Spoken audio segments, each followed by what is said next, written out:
سورۃ القصص، قصص قصے کی جمع ہے۔ سورۃ القصص میں آپ کو موسیٰ علیہ السلام کا قصہ پھر تفصیل کے ساتھ ملے گا۔ اس میں پولیٹیکل، ریلیجیس، فائنینشیل لیڈرشپ کی بات بھی آپ دیکھیں گے۔ بسم اللہ الرحمن الرحیم۔ طاسین میم تلک آیات الکتاب المبین نتلو علیک من نبأ موسیٰ وفرعون بالحق لقوم یؤمنون۔ طاسین میم، یہ کتاب مبین کی آیات ہیں، ہم موسیٰ اور فرعون کا کچھ حال ٹھیک ٹھیک تمہیں سناتے ہیں، ایسے لوگوں کے فائدے کے لیے جو ایمان لائیں۔ فرعون جو کہ پولیٹیکل اقتدار کا سمبل تھا، تو آپ کو بتایا نا کہ اس میں آپ کو پولیٹیکل، ریلیجیس اور فائنینشیل لیڈرشپ کا جو ہے وہ امتزاج نظر آئے گا، کمبینیشن نظر آئے گا۔ فرعون کو مینشن کیا گیا جو پولیٹیکل اقتدار کا سمبل تھا۔ واقعہ یہ ہے کہ فرعون نے زمین میں سرکشی کی اور اس کے باشندوں کو گروہوں میں تقسیم کر دیا۔ ان میں سے ایک گروہ کو وہ ذلیل کرتا تھا اور اس کے لڑکوں کو قتل کرتا اور اس کی لڑکیوں کو جیتا رہنے دیتا تھا۔ فی الواقع وہ مفسد لوگوں میں سے تھا۔ یعنی فرعون کے ساتھ معاملہ کیا تھا کہ فرعون نے بنی اسرائیلیوں کو دو طرح کے لوگوں میں، دو طرح کے گروپس میں ڈیوائیڈ کر دیا تھا۔ ایک بنی اسرائیلی وہ تھے جو بہرحال کسی نہ کسی طرح ٹوٹے پھوٹے طریقے سے اپنے دین پر جم گئے تھے، اور ایک بنی اسرائیلیوں کا گروپ وہ تھا جو پیسے کے ذریعے بک گیا تھا فرعون کے ساتھ، اور پھر وہ فرعون کی ہاں میں ہاں ملاتا تھا، فرعون کی بات مانتا تھا۔ اور ہم یہ ارادہ رکھتے تھے کہ مہربانی کریں ان لوگوں پر جو زمین میں ذلیل کر کے رکھے گئے تھے، یعنی وہ لوگ جو اللہ کی آیات نہیں، جنہوں نے اللہ کی آیات کو کم قیمت پر نہیں بیچا تھا۔ اللہ نے کہا کہ ہماری تمنا تھی، ہماری خواہش تھی کہ ہم ان کو آزاد کرائیں۔ یہ جو ڈیوائیڈ اینڈ رول کی پالیسی آپ کو آج نظر آتی ہے پالیٹکس کے اندر، یہ کتنے ہزاروں سال پرانی پالیسی ہے۔ ایک گروپ کو اس نے خرید لیا اپنی مرضی سے، اور دوسرا گروپ جو دنیا بیچ کر آخرت اپنی نہیں چھوڑنا چاہتا تھا، اس کو اس نے پریشان کرنا شروع کر دیا، اس کو اس نے پرسیکیوٹ کیا۔ تو اس کا مطلب اسکالرز کہتے ہیں کہ دنیا میں انسان پر ایسا موقع آتا ہے جب انسان رب کو اور بندوں کو دونوں کو ایک ٹائم پر راضی نہیں کر سکتا۔ کبھی ایسا موقع آتا ہے کہ انسان کو ان دونوں میں سے ایک کی چوائس کرنی ہوتی ہے، اور علماء کے مطابق مومن کی زندگی میں کب منت تھی، ہماری خواہش تھی کہ ہم ان کو آزاد کرائیں۔ یہ جو ڈیوائیڈ اینڈ رول کی پالیسی آپ کو آج نظر آتی ہے پالیٹکس کے اندر، یہ کتنے ہزاروں سال پرانی پالیسی ہے۔ ایک گروپ کو اس نے خرید لیا اپنی مرضی سے، اور دوسرا گروپ جو دنیا بیچ کر آخرت اپنی نہیں چھوڑنا چاہتا تھا، اس کو اس نے پریشان کرنا شروع کر دیا، اس کو اس نے پرسیکیوٹ کیا۔ تو اس کا مطلب اسکالرز کہتے ہیں کہ دنیا میں انسان پر ایسا موقع آتا ہے جب انسان رب کو اور بندوں کو دونوں کو ایک ٹائم پر راضی نہیں کر سکتا۔ کبھی ایسا موقع آتا ہے کہ انسان کو ان دونوں میں سے ایک کی چوائس کرنی ہوتی ہے، اور علماء کے مطابق مومن کی زندگی میں کبھی ایسا موقع نہیں آتا کہ لوگ اس سے راضی ہوں اور رب اس سے ناراض ہو۔ مومن کی زندگی میں ہمیشہ یہ معاملہ رہتا ہے، یا تو لوگ بھی راضی اور رب بھی راضی، یا رب راضی لوگ ناراض۔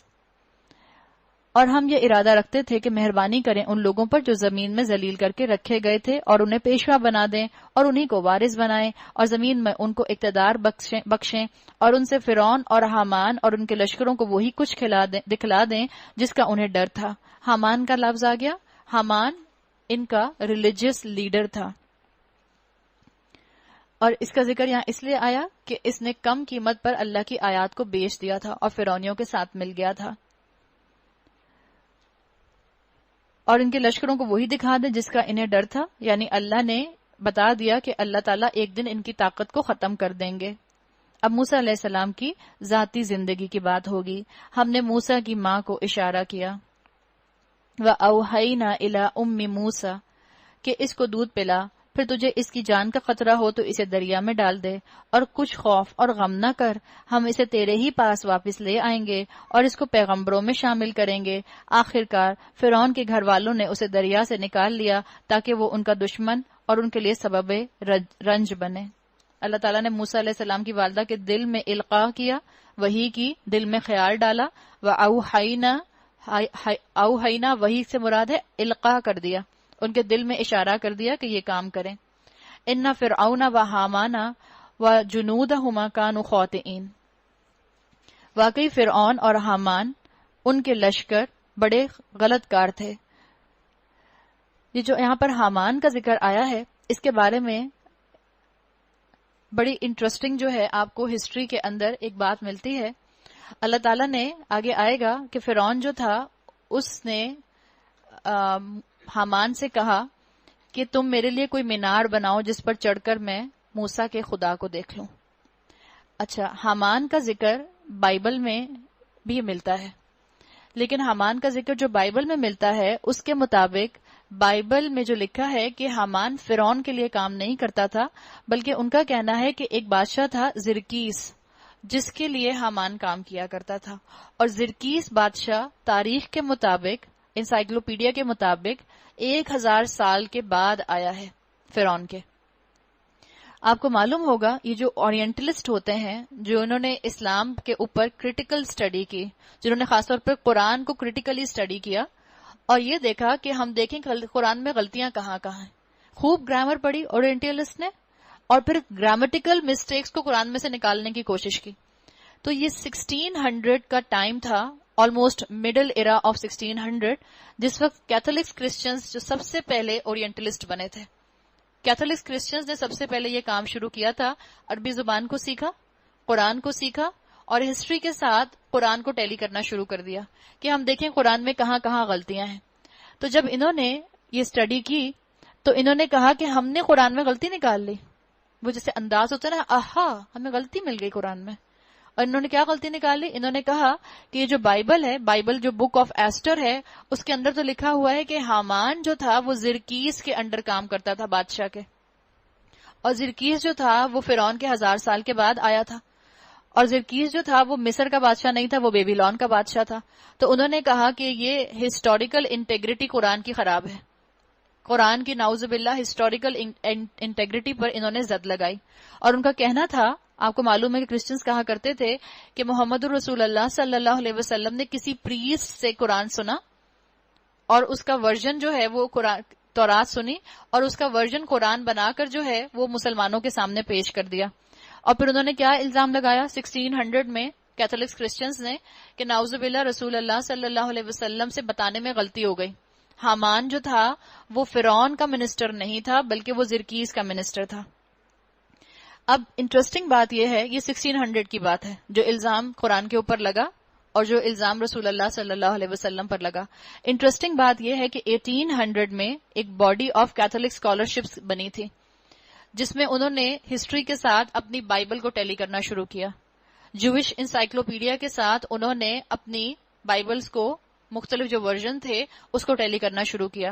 اس سے ان کو پتا چلا کہ بک آف ایسٹر جو ہے اس میں کوئی مستند ذرائع سے ہسٹری نہیں پہنچی ہے، اور انہوں نے کہا کہ اس میں زیادہ تر من گھڑت کہانیاں ہیں، self created man made stories اس کے اندر ہیں، اور جوش انسائکلوپیڈیا کے مطابق اس کی تاریخ جو ہے وہ صحیح نہیں ہے. آپ نے نام سنا ہوگا فرینچ ڈاکٹر مورس بقائے کا، جن کی ایک کتاب بھی ہے the Quran and the science and the Bible, بہت مشہور ان کی کتاب ہے. مورس بقائے کو جب پتا چلا، آپ کو پتا ہے مورس بقائے انیشلی ہسٹورین تھے، اسلام لانے کے بعد انہوں نے اسلامک ہسٹری کو اسٹڈی کرنا شروع کیا.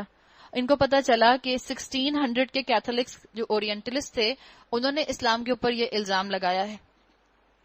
اور اسلام لانے کے بعد جب انہوں نے اس کو پڑھنا شروع کیا تو انہوں نے کہا کہ میں اس کو فگر آؤٹ کروں گا کہ یہ قرآن اور بائبل میں کلیش کیوں آ رہا ہے اور حامان اصل میں تھا کون.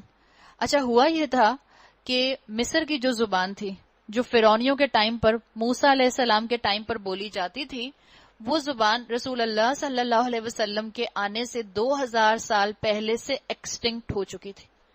کوئی نہیں جانتا تھا کہ مصری کیا زبان بولتے تھے.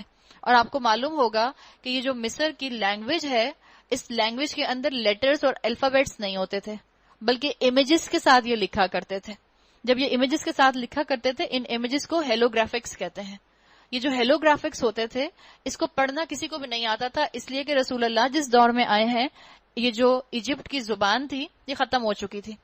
1800 کے اندر دوبارہ سے کچھ فرینچ ہسٹورینز نے اور کچھ ڈچ ہسٹورینز نے اس زبان کو پڑھنا شروع کیا اور انہوں نے اس زبان کے فونیٹکس کو ریوائیو کرنا شروع کیا.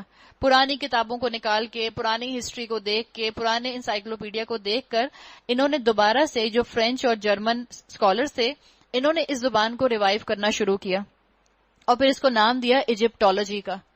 اب یہ کب کی بات ہے؟ رسول اللہ صلی اللہ علیہ وسلم کے ٹائم سے 2000 سال پہلے سے ایجپٹولوجی ایکسٹینٹ ہو چکی تھی، اور یہ ابھی 1800 سینچری کی بات ہے جس میں ایجپٹولوجی کو دوبارہ سے ریوائیو کیا جانا شروع ہوا. تو جب مورس بکائے نے یہ جو ایجپٹولوجی بن رہی تھی اس کے ذریعے انہوں نے ایجپٹ کی ہسٹری کو دیکھا، بائبل میں تاریخ کو دیکھا، قرآن کی آیات کو دیکھا، تو ان کو پتا چلا کہ ان کو جوئش انسائکلوپیڈیا اور مصر کی جو ہسٹری تھی اس کے اندر حامان کا نام مل گیا. اور حامان کا نام جو ان کو ملا وہ ان کو کیسے ملا؟ اس کا ملا ان کو کہ یہ جو تھا یہ منسٹری آف سٹون کیوریز اور کنسٹرکشن کے اندر تھا، اور یہ فرعون کے انڈر کام کیا کرتا تھا، یہ زرکیس کے انڈر کام نہیں کیا کرتا تھا، اور یہ فرعون کے زمانے میں موجود تھا. اور یہ فائنل ساری ڈسکوری 1900 کے اندر آ کے ہوئی ہے. یہ بات اس بات کا پروف ہے کہ قرآن جو ہے وہ اس کا سپیکر اللہ کے علاوہ کوئی اور نہیں ہے. تو جو رسول اللہ صلی اللہ علیہ وسلم پر الزام لگاتے ہیں کہ یہ ان کا ورڈ ہے، یہ ان کا کلام ہے، یہ انہوں نے خود گھڑ لیا ہے، ان کے لیے دیکھیں کتنا بڑا سبق ہے اس مثال کے اندر کہ جنہوں نے حامان کو ایک عرصے تک ڈکلیئر کیا کہ قرآن میں غلطی سے حامان کا نام رسول اللہ نے بتا دیا. حامان تو فرعون کے دور میں تھا ہی نہیں، خود اللہ تعالیٰ نے ایک مسلمان کے ذریعے اس کو پروف کروایا. تو ایسے مسلمانوں کی ہمیں آج بہت ضرورت ہے. واقعی فرعون اور حامان ان کے لشکر اپنی تدبیر میں بڑے غلط تھے. فرعون نے اپنی بیوی سے کہا یہ میرے اور تمہارے، فرعون کی بیوی نے اس سے کہا یہ میرے اور تیرے لیے آنکھوں کی ٹھنڈک ہے. یعنی جب موسیٰ علیہ السلام کی باسکٹ جو تھی وہ فرعون کے محل میں پہنچی، اور ان کی بیوی کون تھی؟ فرسٹ لیڈی کون تھی؟ مسز فرعون کون تھی؟ بی بی آسیہ. بی بی آسیہ جن کے لیے آتا ہے کہ بہت کامل خاتون تھی. بی بی آسیہ ان کی بیوی تھی، اور جس کے لیے بی بی آسیہ کے لیے آتا ہے کہ بہت کامل خاتون تھی. آج عورتیں کہتی ہیں کہ ہمارے شوہر جو ہیں وہ ہمیں دین پر چلنے نہیں دیتے، اور آپ ذرا فرعون کے بارے میں سوچیں. بی بی آسیہ کی کیمسٹری کسی بھی طرح سے فرعون سے نہیں ملتی تھی. قرآن جو ہے وہ ان کے سائیکولوجیکل ابیوز کا ذکر کرتا ہے، بی بی آسیہ کے فزیکل ابیوز کا ذکر نہیں کرتا. فزیکل ابیوز آپ کو روایات میں مل جاتا ہے، اس میں کتنی سچائی ہے واللہ عالم. قرآن بی بی آسیہ کے سائیکولوجیکل ابیوز کا ذکر ضرور کرتا ہے، اور اتنا زیادہ وہ اپنے شوہر سے بدظن تھیں کہ وہ ایسے حالات میں اگر ہوتی جیسے حالات میں آج ہم رہ رہے ہیں تو شاید وہ کورٹ کا سہارا لینا چاہتے ہیں، شاید وہ عدالت جانا چاہتے ہیں. اس قدر برے حالات میں تھیں، اپنے شوہر کے ساتھ بالکل کیمسٹری نہیں ملتی تھی کہ شاید اگر اس زمانے میں جیو یا ARY نیوز ہوتا تو وہ وہاں جا کر اپنی درخواست جو ہے اس کو سبمٹ کر دیتی. لیکن نہ بیچاری عدالت میں جا سکتی تھیں اس لیے کہ عدالت فرعون کی تھی، نہ پولیس میں جا سکتی تھیں اس لیے کہ فرعون کی پولیس تھی، نہ جو تھیں وہ دربار میں جا سکتی تھیں اس لیے کہ دربار فرعون کا تھا، نہ کسی منسٹر کے پاس جا سکتی تھیں اپنی شکایت لے کے اس لیے کہ منسٹر فرعون کے تھے. تو صبر کرتی تھیں. تو یہاں پر دیکھیں اس زبان کی خوبصورتی آپ کو محسوس ہوگی کہ ان کو فرعون کے ساتھ بالکل پسند نہیں تھا، فرعون سے کیمسٹری نہیں ملتی تھی. تو انہوں نے کیا کہا؟ وقالت، اور بولی، امرأۃ فرعون، فرعون کی بیوی کیا بولی؟ قرۃ عین لی ولک، میری آنکھوں کی ٹھنڈک اور تمہاری آنکھوں کی ٹھنڈک. ایسے وقت میں بھی جب اللہ تعالیٰ کسی بے اولاد کو اولاد دے تو وہ اپنے پچھلے غم بھول جاتا ہے. آپ امیجن کریں کسی عورت کو جس کے ہاں کوئی اولاد نہ ہو اور اللہ تعالیٰ اس کو 15-16 سال کے بعد اولاد دے دے، تو انسان ساری اپنی پچھلی کمی کوتاہی کو، اپنی ساری پچھلی محرومیوں کو بھول جاتا ہے اور اپنی اولاد کو انجوائے کرتا ہے. آپ میں سے جتنی بھی مائیں یہاں بیٹھی ہیں آپ سب اس کو ویژولائز کریں. جب آپ کی نئی نئی شادی ہوئی تھی ذرا اس ٹائم کو سوچیں، جب آپ کی شادی کو صرف 1 دن 2 دن 3 دن 4 دن گزرے، تو آپ اپنے شوہر کی تعریفیں کرتے نہیں تھک رہی اور آپ کے شوہر آپ کی تعریفیں کرتے نہیں تھک رہے. وہ کہہ رہے ہیں بیگم تم کتنی حسین ہو، آپ کہیں نہیں آپ ہی بہت اچھے ہیں، آپ کی نظریں بڑی اچھی ہیں. ایک دوسرے کی تعریفیں ہو رہی ہیں، ایک دوسرے کو دیکھ رہے ہیں، ایک دوسرے کو انجوائے کر رہے ہیں. لیکن جہاں اللہ تعالیٰ اولاد دیتا ہے وہاں عورت ماں پہلے اور بیوی بعد میں ہوتی ہے. تو اللہ تعالیٰ نے اولاد کا معاملہ یہ رکھا ہے کہ اولاد آتے ہی عورت جو ہے وہ اپنی پچھلی باتوں کو بھول جاتی ہے. کسی عورت کے گھر میں کھانے کو اگلے وقت کا کھانا نہ ہو، کرائے کا پیسہ نہ ہو، لیکن اگر اس کا بچہ چھوٹا سا جو ہے وہ مسکرا کر اس کو دیکھتا ہے تو وہ سارے اپنے غم بھول جاتی ہے. بی بی آسیہ اتنی شدید تکلیف کے بعد ان کو اللہ نے ایک اولاد دی. روایات میں آتے ہیں ان کی اولاد بھی نہیں تھی. جو جب ان کے سامنے بچہ آیا جو انہوں نے گود میں اٹھا لیا، لیکن اس کے باوجود فرعون کے ساتھ اپنی ایسوسیشن ظاہر نہیں کی. انہوں نے کہا یہ میری آنکھوں کی ٹھنڈک ہے اور تمہاری بھی. ورنہ اگر عربی کی زبان ہم دیکھیں تو کہتی ہیں قرۃ عین لنا، یہ ہم دونوں کی آنکھوں کی ٹھنڈک ہے. یہ نہیں کہا انہوں نے کہ ہم دونوں کی آنکھوں کی، یہاں بھی انہوں نے اپنے آپ کو فرعون سے ایسوسیٹ نہیں کیا. اتنی زیادہ خائف تھیں فرعون سے، لیکن اس کے باوجود کہا جاتا ہے کہ اپنی نیکی میں کامل خاتون تھیں. انہوں نے فرعون کا سہارا بنا کے یہ نہیں کوئی جسٹیفیکیشن دی کہ کیونکہ میرا شوہر اتنا ظالم ہے تو میں کیسے عمل کروں. جب فرعون جیسے شخص کے گھر میں رہ کر، اس کے محل میں رہ کر ایک عورت کامل فرما بردار اللہ کی عورت بن سکتی ہے، اللہ کی بندی بن سکتی ہے، تو آپ اور میں اپنے شوہروں کے بارے میں کیا خیال کریں گے؟ ہم میں سے کسی کا شوہر فرعون نہیں ہے، اتنا سخت نہیں ہے. کسی کے شوہر کے اندر جو ہے ایسی جباریت نہیں ہے جیسی فرعون کے اندر تھی. تو پھر ہم اللہ کو کیا ایکسکیوز دیں گے قیامت کے دن؟ تو انہوں نے کہا کہ یہ میرے اور تیرے لیے آنکھوں کی ٹھنڈک ہے، اسے قتل نہ کرو، کیا عجب یہ ہمارے لیے مفید ثابت ہو، یا ہم اسے بیٹا ہی بنا لیں. اور وہ انجام سے بے خبر تھے. وَأَصْبَحَ فُؤَادُ أُمِّ مُوسَىٰ فَارِغًا، ادھر موسیٰ کی ماں کا دل اڑا جا رہا تھا. فؤاد آ گیا. ہم نے کہا تھا نا، دو طرح سے عربی زبان میں ایک ہی آیت کے اندر آپ دیکھیں گی کہ دل کے لیے دو الفاظ عربی کے آئے ہیں. فَأَصْبَحَ فُؤَادُ أُمِّ مُوسَىٰ فَارِغًا، فؤاد کا لفظ آ گیا جس کا ترجمہ ہم کرتے ہیں دل. إِن كَادَتْ لِتُبْدِي بِهِ لَوْلَا أَن رَّبَطْنَا عَلَىٰ قَلْبِهَا، دل کے لیے ایک اور لفظ آ گیا قلب. تو فؤاد کیسا دل ہوتا ہے؟ اسکالرز کہتے ہیں، لنگوسٹ کہتے ہیں، فؤاد ایسے دل کے لیے آتا ہے جیسے آپ کہیں کہ جس کو کسی نے خالی کر دیا ہو، خالی کر دیا ہو یا بالکل ایک دم سے بلینک جو ہو گیا ہو. کیوں اللہ تعالیٰ نے کہا؟ دیکھیں اس آیت کے اندر بڑا سبق ہے. ہم انسانوں کے اوپر پریشانیاں آتی ہیں، ہم انسانوں کے اوپر غم آتے ہیں، کبھی اپنوں کی طرف سے غم آتے ہیں، کبھی اولاد کی طرف سے غم آتے ہیں، کبھی پیاروں کی طرف سے غم آتے ہیں، کبھی ماں باپ کی طرف سے غم آتے ہیں، کبھی دوستوں کی طرف سے غم آتے ہیں. اور یہ جو غم آتا ہے تو کبھی کبھی دل کی کیفیت ایسی ہوتی ہے کہ انسان کو جیسے کچھ بالکل بلینک ہو جاتا ہے. آپ نے نہیں دیکھا کہ کسی انسان نے اپنے کسی عزیز کے انتقال کی خبر سنی تو بجائے سے کہ ان کو رونا آئے، ان کی آنکھیں بالکل خشک ہو جاتی ہیں، آنکھیں بالکل ایک جگہ ٹھہر جاتی ہیں، بالکل سٹل سے ہو جاتے ہیں. ہم نہیں کہتے کہ جیسے بالکل ہی پیرالائزڈ ہو گئے، جیسے بالکل ہی فریز ہو گئے. وہ کیفیت فؤاد دل کی وہ کیفیت ہے جس میں آپ کا دل بالکل فریز ہو جائے، آپ کو سمجھ ہی نہ ہے یہ کیا ہو رہا ہے. تھوڑی دیر کے لیے آپ کا دل ایک جگہ پہ رک جائے بالکل. آگے دیکھیں لفظ کیا آیا؟ فارغہ. ہر قسم کی فیلنگ سے فارغ ہو گیا دل ان کا. کیوں؟ اس لیے کہ جس وقت انہوں نے اپنے بچے کو ٹوکری میں بہایا، دریا میں ڈال کر، ان کے پاس وہی سب سے بہتر آپشن تھا. یا تو وہ اپنے گھر میں بچہ رکھ کے فرعونیوں کے ہاتھوں اپنے آنکھوں کے سامنے اس کو قتل ہوتے ہوئے دیکھتی، یا انہوں نے دوسرا آپشن کیا، اللہ نے ان کے دل میں ڈالا کہ ٹوکری میں ڈال کے اس بچے کو بہا دے. لیکن چانسز کیا تھے؟ ٹوکری میں ڈال کے بہا رہی ہیں تو فرعونی جو ہیں وہ پکڑ بھی سکتے ہیں اس بچے کی باسکٹ کو، اور دیکھیں اس میں ایک بچہ ہے، اسے قتل کر سکتے ہیں. وہ پانی میں باسکٹ ڈوب بھی سکتی ہے، کچھ بھی ہو سکتا ہے. تو ان کا دل بالکل فارغ ہو گیا. اللہ نے کیا کہا کہ اللہ نے ان کے دل کو بالکل فارغ کر دیا، بغیر کسی ایموشنز کے. بس سمجھے انہوں نے تھوڑی دیر کے لیے یہ کام کر لیا، جیسے انسان کسی غم کے اندر بالکل ٹھٹک کے رہ جاتا ہے، نہ رونا آتا ہے، نہ کوئی بات بولتا ہے، نہ ایسے لگتا ہے کچھ سوچ سکتا ہے. سٹل ہو گیا، فریز ہو گیا. اور اللہ نے کیا کہا؟ وہ اس کا راز فاش کر بیٹھتی اگر ہم اس کی ڈھارس نہ بندھا دیتے. اگر اللہ تعالیٰ ان کو چپ نہ کراتے تو شاید شور مچانا شروع کر دیتی بہانے کے بعد، جب دیکھتے ہیں کہ ٹوکری آہستہ آہستہ آہستہ آہستہ دور جا رہی ہے. ہاں یہ میرا بچہ ہے، ہاں یہ میرا بچہ ہے، اور بولتے ہیں تو فرعونی پکڑ کے قتل کر دیتے ہیں کیونکہ بنی اسرائیلیوں کا بچہ ہے. تو اللہ تعالیٰ نے کہا کہ ہم نے ان کے دل کو ڈھارس بنائی، اس لیے اللہ نے کہا اربطنا علی قلبھا، اللہ نے ان کے دل کو تھام لیا. تو قلب کیا ہوگا؟ وہ دل جس کے اندر دوبارہ سے جذبات واپس آ گئے. فؤاد جس میں سے دل کے جذبات غائب، تھوڑی دیر کے لیے فریز. قلب جس میں واپس جذبات آ گئے تاکہ وہ ہمارے وعدے پر ایمان لانے والوں میں سے ہو. اس نے بچے کی بہن سے کہا کہ اس کے پیچھے پیچھے جا، چنانچہ وہ الگ سے اس کو اس طرح دیکھتی رہی کہ دشمنوں کو اس کا پتہ نہ چل جائے. موسیٰ علیہ السلام کے قصے میں آپ کو سب سے پہلے ماں کا ذکر ملا اور اس کے بعد بہن کا ذکر ملا. تو عورتوں کے بہترین کریکٹرز اللہ تعالیٰ موسیٰ علیہ السلام کے قصے کے ذریعے سامنے لے کر آ رہے ہیں. اللہ نے قرآن میں کہیں بھی عورت کو احمق نہیں کہا.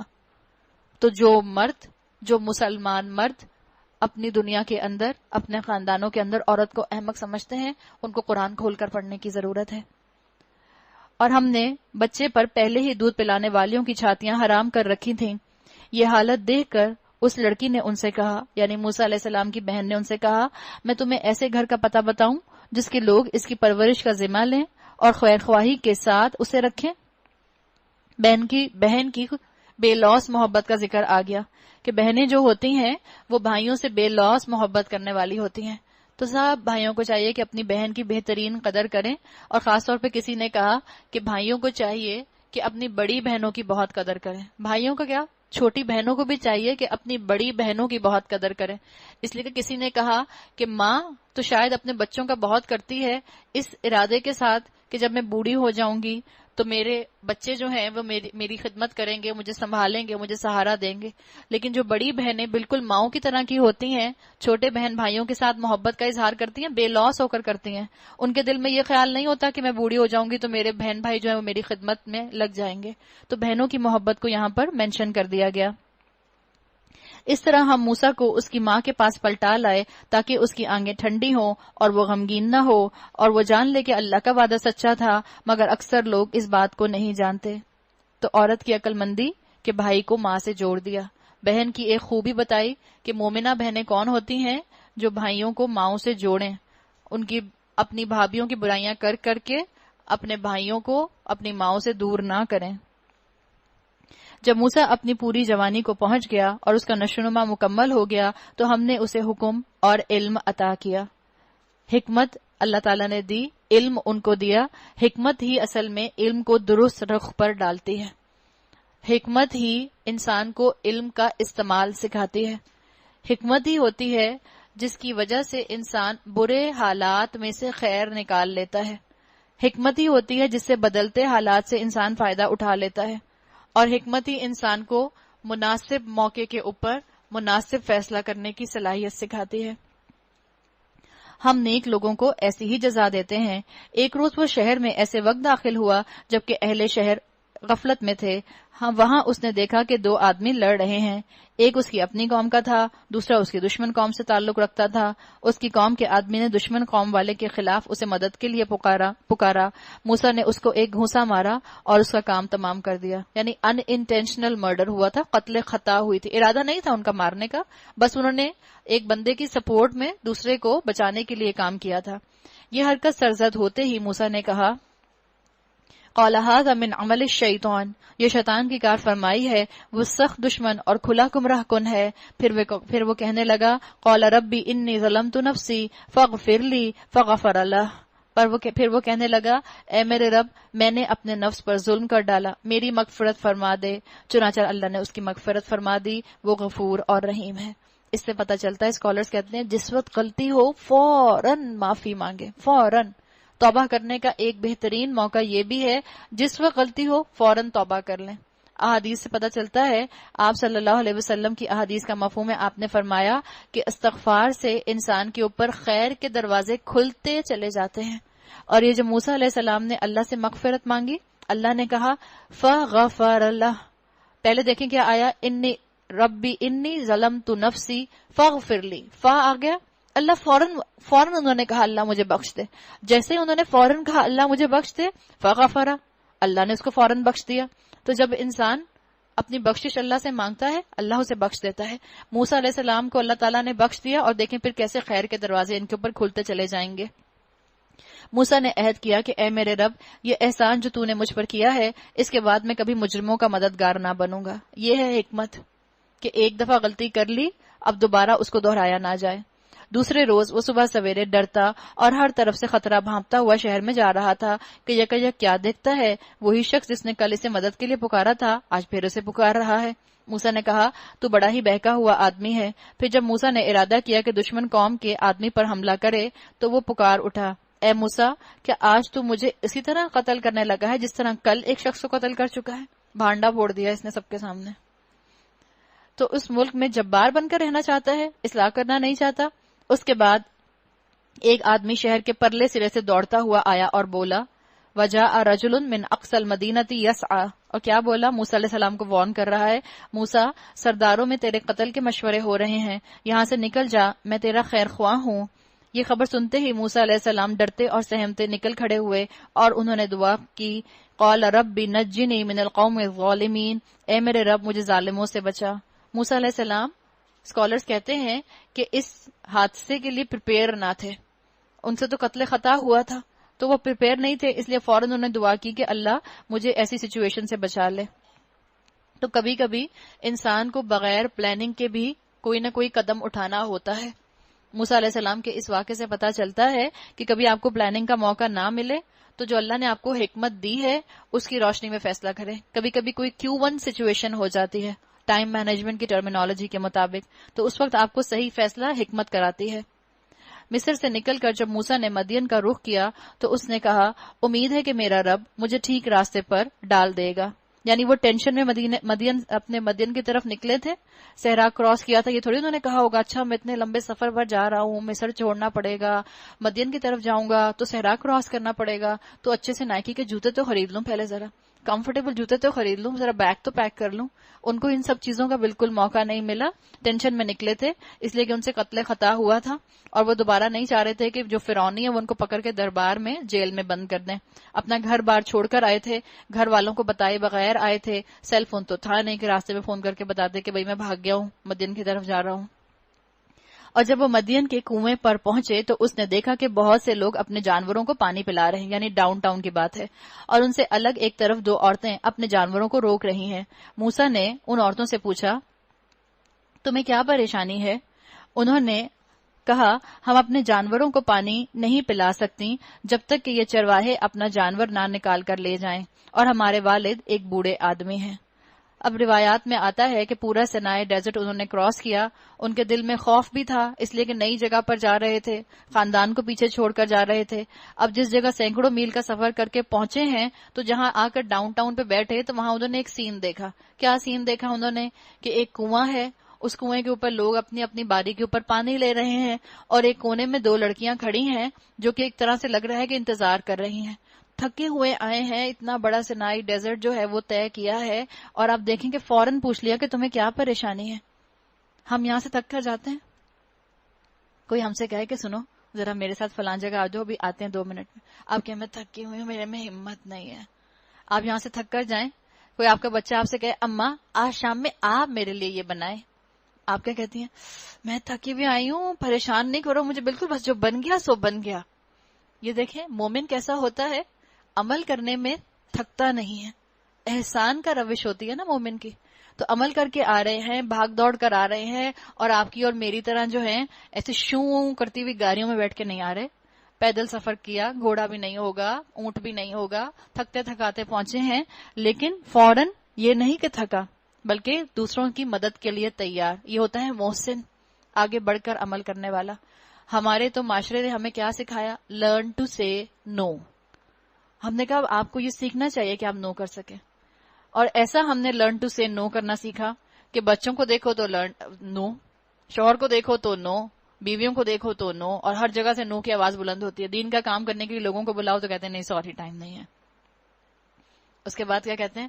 عقل مندی یہی ہے کہ انسان جو ہے وقت کے اوپر یہ کہنا سیکھ لے کہ بھئی میں اس وقت یہ کام نہیں کر سکتی. احسن طریقہ، محسن بننے والا کام. جو محسن بنتا ہے اللہ اس کے وقت میں برکت ڈال دیتا ہے. تو انہوں نے بھی کیا کیا؟ مسلمانوں کی اسپرٹ آگے بڑھ کر کیا دکھائی کہ انہوں نے آگے بڑھ کر کسی کی مدد کرنے کا سوچا اور پوچھا کہ تمہیں کیا پریشانی ہے. اب جب ان 2 لڑکیوں سے پوچھا تو انہوں نے اپنی بات بتا کے دی کہ ہم اپنے جانوروں کو پانی پلانے آئی ہیں اور ہمارے والد جو ہیں وہ بوڑھے ہیں، وہ نہیں جا سکتے. اس کا مطلب ہے اسکالرز کہتے ہیں کہ خواتین اگر مرد گھروں پہ نہ ہو تو خواتین کام کے لیے ضرورت کے تحت نکل سکتی ہیں، لیکن ضرورت ہو تو وقار کے ساتھ نکلیں. راستے میں کونے میں کیوں کھڑی تھی دونوں خواتین؟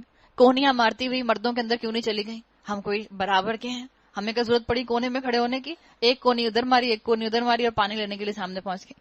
ہمارے یہاں خواتین کہتی ہیں ہم حجر اسود کو بوسہ دینے گئے، میں نے تو نہ ادھر دیکھا نہ ادھر دیکھا، میں تو بس سیدھی حجر اسود کے پاس پہنچ گئی، اور جب میں واپس آئی تو میرے پیر زمین پر نہیں تھے. کیوں پیر زمین پر کیوں نہیں تھے؟ اس لیے کہ مردوں کے درمیان میں ایسی پھنس گئیں کہ پتہ ہی نہیں چلا کب جو ہیں وہ زمین پر آ کر لڑک گئیں. ادھر آ کے مردوں نے دھکے دے دے کر ادھر پہنچا دیا. یہ کہیں کا فیمنزم نہیں ہے، یہ کہیں کی عورت کے اندر کا حسن نہیں ہے، یہ کہیں سے عورت کا حیا نہیں ہے. آپ کو اگر طواف کرتے میں بھی خانہ کعبہ کے حجر اسود کا بھی بوسہ دینے کا موقع نہ ملے تو نہ دیں. لیکن مردوں کے اندر کوہنیاں مارتے ہوئے گھس جانا یہ کہیں سے بھی عقل مندی کی علامت نہیں ہے. تو ان عورتوں کی طرف سے بھی دیکھیں، آپ کو اور مجھے بڑے قصے میں اللہ نے مجھے اور آپ کو سبق دیے ہیں کہ عورت حیا کے ساتھ گھر سے نکلے، ڈگنیٹی کے ساتھ گھر سے نکلے. یہ سن کر موسیٰ علیہ السلام نے ان کے جانوروں کو پانی پلا دیا، پھر ایک سائے کی جگہ جا بیٹھا اور بولا ربی انی لما انزلت الی من خیر فقیر، پروردگار جو خیر بھی تو مجھ پر نازل کرے میں اس کا محتاج ہوں. اللہ سے خیر مانگی. اللہ نے بھی جب انہوں نے اللہ سے خیر مانگی تو اللہ نے بھی ایک پروسیس کا آغاز کر دیا. با حیا بیوی ملنے کے پروسیس کا آغاز ہو گیا.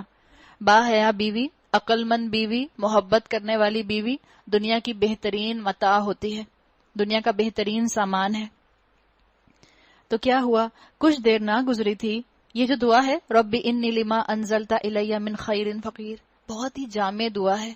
آپ کو جس وقت بہت ساری دعائیں مانگنے کا دل چاہ رہا ہو، افطار کا وقت ہوتا ہے، سمجھ نہیں آ رہی ہوتی 1 منٹ رہ گیا اذان ہونے میں یہ بھی مانگ لوں، یہ بھی مانگ لوں، یہ بھی مانگ لوں، یہ بھی مانگ لوں، اور ادھر سمجھے ہاتھ میں کھجور پکڑی ہوتی ہے اور دعائیں مانگ رہے، دعائیں مانگ رہے، یہ بھی یہ رہ جائے گی، یہ رہ جائے گی. پانی کا گلاس آدھا گھونٹ اندر آدھا گھونٹ حلق میں، جلدی سے دعا مانگ لوں. تو جب آپ کو بالکل ایسی کیفیت ہو کہ دعا مانگنے کا وقت مختصر ہے تو ایک کام کریں، یہ دعا پڑھ لیا کریں، اللہ میں ہر خیر کے لیے آپ کی طرف رجوع کرتی ہوں، اللہ انشاءاللہ آپ کی ساری دعاؤں کو قبول فرمائے گا. تو کیا کیا انہوں نے، جب یہ دعا کی تو اللہ تعالیٰ نے بھی ان کے اوپر خیر کے دروازے کھول دیے. تو اللہ نے کچھ دیر نہ گزری تھی، کیا معاملہ کیا، ان 2 عورتوں میں سے ایک شرم و حیا کے ساتھ چلتی ہوئی اس کے پاس آئی اور کہنے لگی. کیا ہوا، فجاءتہ احداہما تمشی علی الاستحیاء، ایک شرم و حیا کے ساتھ چلتی ہوئی، ایک اللہ نے ایڈیشنل کوالٹی بتائی. فجاءتہ احداہما تمشی، اتنا کافی تھا، ایک عورت ان میں سے چلتی ہوئی آئی. اللہ نے کہا الا استحیاء، شرم و حیا کے ساتھ چلتی ہوئی آئی. حقیقت ہے کہ اللہ نے جو عورت کی یہاں کوالٹی بتائی ہے یہ عورت کی ایڈیشنل کوالٹی. حیا عورت کا زیور ہے، حیا عورت کا حسن ہے. حقیقت ہے کہ اگر عورت میں سے حیا ختم ہو جائے تو عورت چیپ ہو جاتی ہے. اور جو متقی مرد ہوتے ہیں ان کو حیادار عورتیں پسند ہوتی ہیں. جن کے اندر خود تقوی نہیں ہوتا انہی کو وہ عورتیں پسند آتی ہیں جو چیپ ہوں، جو ہڈن وائبز دے رہی ہوں. ہم پیچھے پڑھ آئے ہیں سورہ نور میں الخبیثات للخبیثین، خبیث عورتیں خبیث مردوں کے لیے ہیں اور طیب عورتیں طیب مردوں کے لیے ہیں. جو متقی مرد ہوتے ہیں ان کو عورتوں کی ڈگنیٹی پسند آتی ہے. اور آپ دیکھیں انہوں نے آ کر بات کی. یاد رکھیں عورت کی آواز کا پردہ نہیں ہے. ہمارے ہاں مس کنسپشن ہے. کچھ دن پہلے کسی خاتون نے مجھ سے کہا کہ آپ کا درس میں اپنے بیٹے کو تو نہیں سنا سکتی، تو میں آپ کی بات ان کو کیسے بتاؤں. میں نے کہا آپ اپنے بیٹے کو کیوں نہیں درس سنا سکتی، عورت کی آواز کا تو پردہ ہوتا ہے. اچھا، میں نے کہا آپ کا بیٹا نعتیں سنتا ہے خواتین کی؟ ہاں نعتیں سنتا ہے. تو ان کا نعتیں سن لیتا ہے، جس کی اجازت نہیں ہے عورت کو کہ اتنا لہک لہک کر ردھم کے ساتھ. آپ کو معلوم ہوگا عورت کی تلاوت کو پروموٹ کرنا، عورت کی تلاوت نامحرم سنے یہ پسندیدہ نہیں ہے، لیکن عورت درس دے رہی ہے. اب اس میں کیا مذائقہ ہے؟ ہمارا پیراڈاکس کیا ہے کہ جو سچ تھا اس کو باطل سمجھ لیا اور جو باطل ہے اس کو سچ سمجھتے رہتے ہیں. تو عورت کی آواز کا پردہ نہیں ہے. بتا دیا گیا کہ شرم و حیا کے ساتھ آئی ہے لیکن ڈگنیٹی کے ساتھ بات کر رہی ہے. ہم جو خواتین جب حجاب کرنا شروع کریں تو اس کا مطلب یہ نہیں ہوتا کہ اب لٹھ مار انداز ہوگا السلام علیکم اور آواز بدل لی. آواز بدلتے تھوڑی ہے. آپ کہیں کہ جی اسلام میں سختی سے بات کرنے کا معاملہ ہے. اب سختی سے بات کرنے کا معاملہ یہ کہ آپ اپنی آواز بدل کے مردانہ آواز بنا لیں. اس کا مطلب یہ تھوڑی ہے. جو آپ کی آواز ہے اسی میں لچک نہ ہو. سیدھی طرح سے السلام علیکم یہ کام ہے، اس کو ایسے کر دیں. وہ بچیاں جو ایجوکیشنز میں پڑھتی ہیں ان کو یہ بتانا بہت ضروری ہے. ان کی ڈگنیٹی کب باقی رہے گی؟ جب وہ اپنی گفتگو بھی کریں گی، ڈسٹینس مینٹین کریں گی، ضرورت کے وقت بات کریں گی اور گگل نہیں کریں گی نہیں نہیں نہیں ایسے نہیں نہیں نہیں ایسے نہیں. یہ گگل نہیں کر رہے. اپنی بات کر دی ڈگنیٹی کے ساتھ، اسٹریٹ فارورڈ لہجے میں جس میں کوئی ہڈن وائبز نہیں گئی. اور ظاہری بات ہے جب کو ایجوکیشن میں بچیاں پڑھتی ہیں تو ہم ان کو اوائڈ نہیں کرا سکتے کہ ان کا انٹریکشن نہ ہو، لیکن یہ یاد رکھیں ان کو ضرور یہ بتا دیں دوستی کرنے کا ان کو سرٹیفکیٹ کہیں سے نہیں ملتا. بات چیت کر سکتی ہیں ضرورت کے تحت، گروپ سٹڈی اگر اسکول نے بنا دیا ہے گروپ کر سکتی ہیں، لیکن دوستی نہیں ہو سکتی. آپ کو خود بخود برجز جو ہیں اور بیریئر بنانے ہیں. یہ جو برج اسکول والا بنتا ہے کو ایجوکیشن کے اندر، اس کو بہرحال آپ کو بیریئر میں کنورٹ کرنا ہے. اور بیریئر حیا بنتی ہے. حیا ہوگی تو بچیاں خود بخود سمجھ جائیں گی کہ ان کو کس طرح بدتمیزی کیے بغیر ریسپیکٹیبل انداز میں بات کرنی ہے. تو یہاں ان عورتوں میں سے ایک کی خوبی بتائی گئی، یہ جو موسیٰ علیہ السلام کی فیوچر وائف بننے والی تھی، انہی کی خوبی بتائی گئی کہ یہ ان کے پاس حیا کے ساتھ چلتی ہوئی آئیں اور ان سے کہنے لگیں میرے والد آپ کو بلا رہے ہیں تاکہ آپ نے ہمارے لیے جانوروں کو جو پانی پلایا ہے اس کا اجر آپ کو دیں. موسیٰ جب اب اس کے پاس پہنچا تو اپنا سارا قصہ اسے سنایا تو اس نے کہا، یعنی ان لڑکیوں کے والد نے کہا، کچھ خوف نہ کرو، اب تم لوگوں سے بچ نکلے ہو. ان دو عورتوں میں سے ایک نے اپنے باپ سے کہا، ابا جان اس شخص کو نوکر رکھ لیجئے. اس کا کیا مطلب؟ بیٹیوں کا مقام پتہ چل رہا ہے. بیٹیاں عقل مند ہوتی تھیں، باپ کو مشورے بھی دیتی تھیں، باپ سے ڈسکشن بھی کرتی تھیں. بے وقوف نہیں کہ ان کو سناف کرا کے چپ کرا کے کونے میں بٹھا دیا. نہیں، بیٹیوں نے کیا کہا، ابا جان ہمیں لگ رہا ہے مناسب آدمی، آپ اس کو نوکر رکھ لیجئے. بہترین آدمی جسے آپ ملازم رکھیں وہی ہو سکتا ہے جو مضبوط اور امانت دار ہو. کیوں کہہ رہی ہیں مضبوط اور امانت دار؟ روایات میں آتا ہے کہ چرواہے جب وہاں ڈاؤن ٹاؤن میں کنویں سے پانی بھر کے گئے تھے تو اس کے ڈھکن کو، مضبوط ڈھکن کو کنویں کے اوپر رکھ کے چلے گئے تھے. موسیٰ علیہ السلام نے اکیلے اس ڈھکن کو ہٹایا تھا اور پانی نکالا تھا، تو اس لیے انہوں نے کہا کہ مضبوط. عورتوں نے دیکھ لیا تھا طاقت ہے ان کے اندر. اور امانت دار کیوں کہا؟ روایات میں آتا ہے، ابھی بھی پتہ چل جائے گا آپ کو، کہ موسیٰ علیہ السلام نے ان لڑکیوں سے کیا کہا، میں آگے آگے چلتا ہوں، آپ پیچھے پیچھے چلیں تاکہ نظروں کی خیانت نہ ہو اور مجھے راستہ بتاتے جائیں کہ میں نے کہاں جانا ہے. تو اس لیے بیٹیوں نے کہا کہ امانت دار بھی ہیں اور مضبوط بھی ہیں. اگر آپ کو بھی نوکر رکھنے ہو تو یہ دو کوالٹیز دیکھ لیں، امانت دار ہو اور مضبوط ہو، یعنی اس کو کام کرنا آتا ہو، جو آپ اس کے ذمہ کام لگا رہی ہیں وہ اس کام کو کرنے کا اہل ہو اور اس کے اندر امانت بھی ہو. اس کے باپ نے موسیٰ علیہ السلام سے کہا، میں چاہتا ہوں کہ اپنی دو بیٹیوں میں سے ایک کا نکاح تمہارے ساتھ کر دوں، بشرطے کہ تم 8 سال تک میرے ہاں ملازمت کرو، اور اگر 10 سال پورے کر دو تو یہ تمہاری مرضی ہے، میں تم پر سختی نہیں کرنا چاہتا. انہوں نے کیا دیکھا؟ ان دو لڑکیوں کے والد نے موسیٰ علیہ السلام کے اندر، حالانکہ موسیٰ علیہ السلام اپنی کہانی سنا چکے تھے، انہوں نے بتا دیا تھا ان کو کہ میں مصر میں ایک آدمی کو قتل کر کے آیا ہوں، لیکن وہ قتل خطا تھی، میں وہاں سے بھاگ کر آیا ہوں اور میں بے سر و سامان ہوں، میرے پاس کچھ نہیں ہے. ان کے والد نے کہا، اچھا کوالیفیکیشن کیا ہے تمہاری؟ گھر کہاں ہے تمہارا؟ گاڑی ہے تمہارے پاس؟ میری بیٹی کو یہاں سے وہاں لے جانے کے لیے کیا بسوں میں دھکے دلواؤ گے یا اونٹوں پہ لے کے جاؤ گے؟ کچھ پوچھا انہوں نے؟ کیا دیکھا؟ امانت دیکھی، دین دیکھا. تو لڑکیوں کے ماں باپ کے لیے بڑا سبق ہے اس کے اندر. جب پروپوزل آئے تو لڑکے کی امانت دیکھیں، اس کا دین دیکھیں، اس کا کردار دیکھیں. ہم کہتے ہیں کہ ہم یہ دیکھتے ہیں، لیکن سوری ٹو سے ہم دین نہیں دیکھتے ہیں مردوں کا. ہم لڑکوں کی جیب دیکھتے ہیں، ان کا بزنس دیکھتے ہیں، ان کے والد کا بزنس دیکھتے ہیں، ان کے گھر دیکھتے ہیں، ان کی کوالیفیکیشن دیکھتے ہیں. اور چاہے کتنا ہی برا مرد کیوں نہ ہو، پیسے والا ہے، ہم اپنی بیٹیوں کو اس کے حوالے کر دیتے ہیں، یہ کہہ کے، یہ سوچ کے ٹھیک ہو جائے گا شادی کے بعد. اور اگر امانت دار ہو، ایمان والا ہو، کم پیسے والا ہو، تو ہم اتنے نقص نکالتے ہیں، اتنے نقص نکالتے ہیں. اور اگر آپ کہیں کہ دیکھیں دین دیکھیں، ہم کہتے ہیں بھئی دین تو بعد کی بات ہے، یہ چیزیں بھی تو دیکھنی ہوتی ہیں نا. ہمارے اور آپ کے لیے سبق آ رہا ہے کہ اللہ تعالیٰ نے کس طرح سے ان کو اپنی بیٹیوں کے لیے جو تھا ایک بہترین داماد مل گیا. اور اللہ تعالیٰ نے ان سے کیا کہلوایا، ان کے سسر سے، کہ آپ 8 سال یا 10 سال میرے پاس رہیں. موسیٰ علیہ السلام کے لیے بھی روایات میں آتا ہے کہ انہوں نے احسان کر کے احسن طریقے سے زیادہ سال کی مدت کو لیا، یعنی 10 سال کی مدت پوری کی.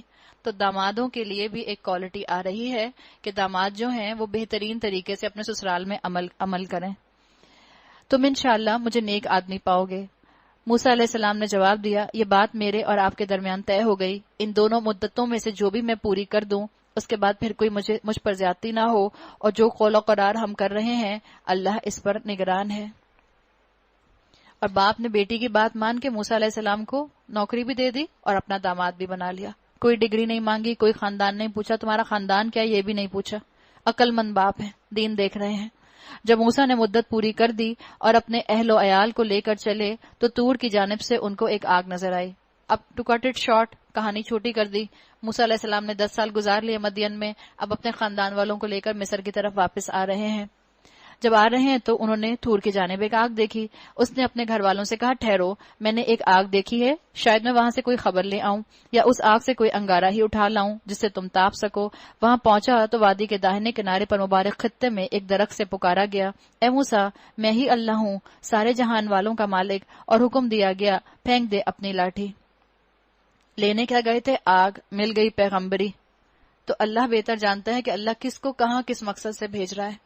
ہم بھی یہاں آ رہے ہیں قرآن سننے کے لیے، کیا پتا اللہ تعالیٰ آپ میں سے کتنے لوگوں کو آگے چل کے دین کا مبلغ بنا دے، کیا پتا آپ میں سے کتنے لوگ اللہ کی راہ میں لوگوں کو بلانے والے بن جائیں۔ تو اطاعت جو ہے وہ انسان کو بڑا کچھ سکھاتی ہے، اور اللہ کا پتہ اللہ کو معلوم ہوتا ہے اللہ کس کس کو چن لے۔ واللہ علیم بذات الصدور، وہ تو سینوں کا چھپا ہوا حال تک جانتا ہے۔ تو اللہ تعالیٰ نے ان کو حکم دیا کہ اپنی لاٹھی پھینک دے۔ جو ہی کہ موسیٰ نے دیکھا کہ وہ لاٹھی سانپ کی طرح بل کھا رہی ہے تو وہ پیٹ پھیر کر بھاگا، اور اس نے مڑ کر بھی نہ دیکھا۔ ارشاد ہوا موسیٰ پلٹ آ اور خوف نہ کر، تو بالکل محفوظ ہے۔ اپنا ہاتھ گریبان میں ڈال، چمکتا ہوا نکلے گا بغیر کسی تکلیف کے، اور خوف سے بچنے کے لیے اپنا بازو بھینچ لے۔ یہ 2 روشن نشانیاں ہیں تیرے رب کی طرف سے فرعون اور اس کے درباریوں کے سامنے پیش کرنے کے لیے، وہ بڑے نافرمان لوگ ہیں۔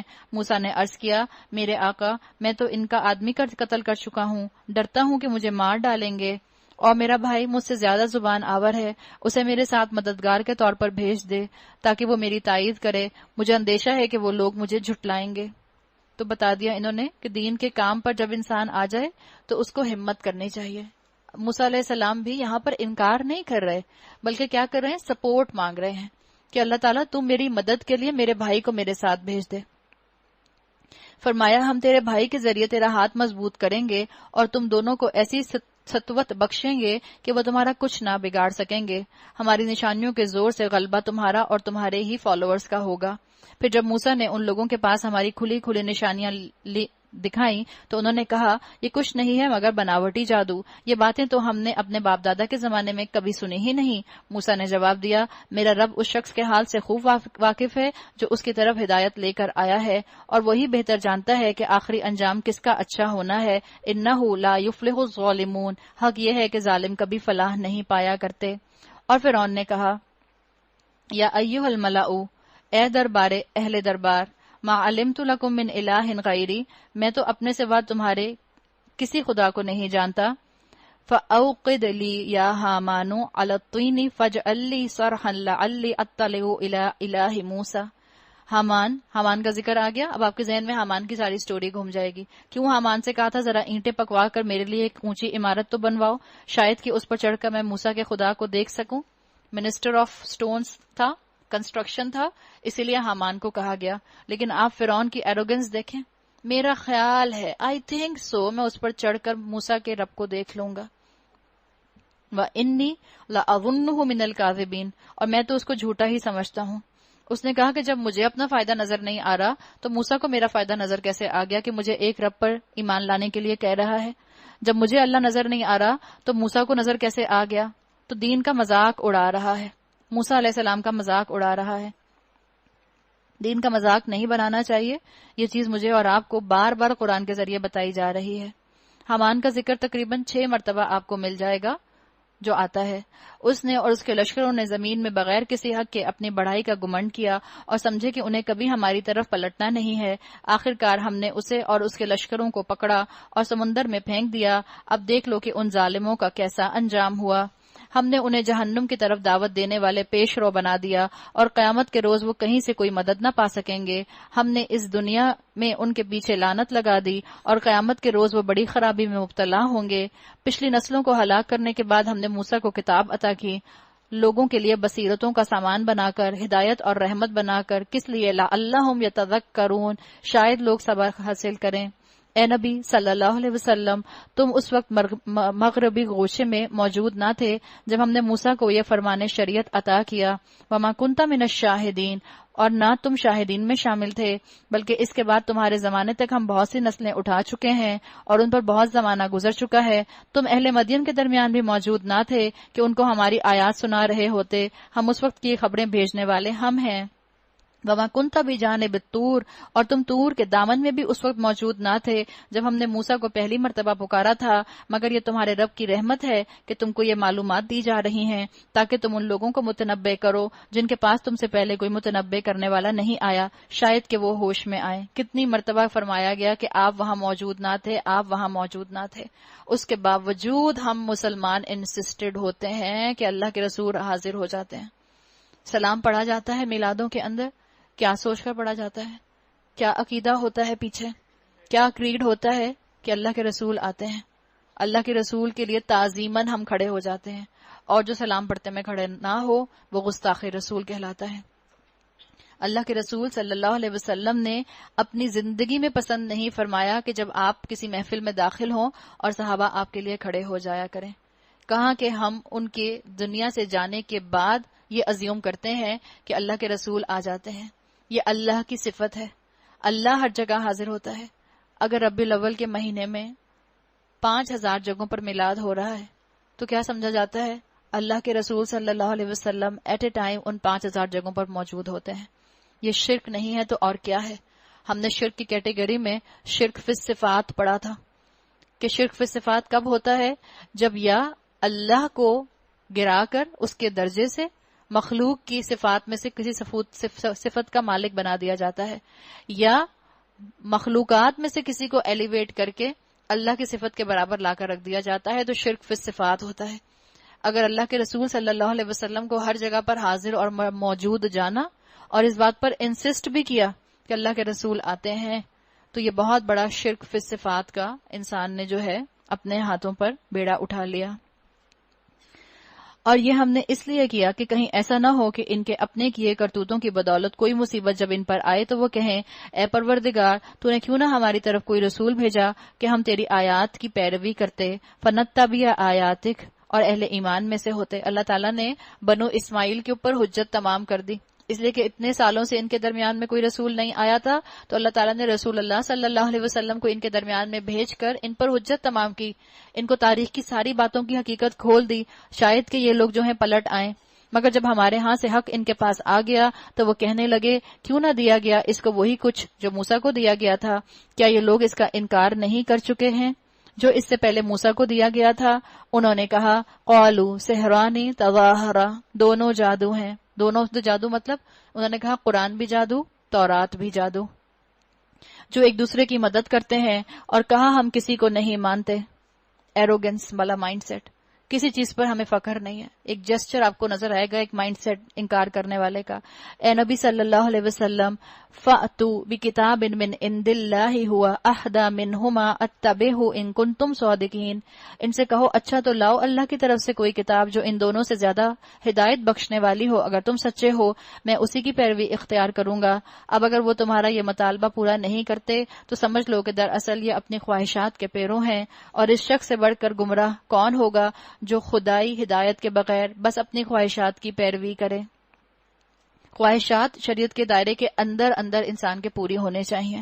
وہ ظالم ہے جو اللہ کو اللہ کا حق نہ دے، قرآن کو قرآن کا حق نہ دے، اور اپنی خواہشات کے پیچھے لگ کر رب کا نافرمان بن جائے۔ اللہ نے کہا اللہ ایسے ظالموں کو ہرگز ہدایت نہیں بخشتا۔ بتا دیا گیا تو کون ہے یہاں پر ظالم؟ جو قرآن کو اس کا حق نہیں دیتا، شریعت کو پریکٹیکل نہیں سمجھتا۔ وہ ہے ظالم جو اپنے بچوں کو آگ سے بچانے کی کوشش نہیں کرتا۔ وہ ہے ظالم جو اپنے 5 فٹ کے جسم کو آگ سے بچانے کی کوشش نہیں کرتا۔ وہ جو اپنے آپ کو اور اپنے رشتہ داروں کو اللہ کی بتائی ہوئی ان تعلیمات سے واقف نہیں کرتا جس کے ذریعے انسان واقف ہو کر اپنے نجات کر سکتا ہے۔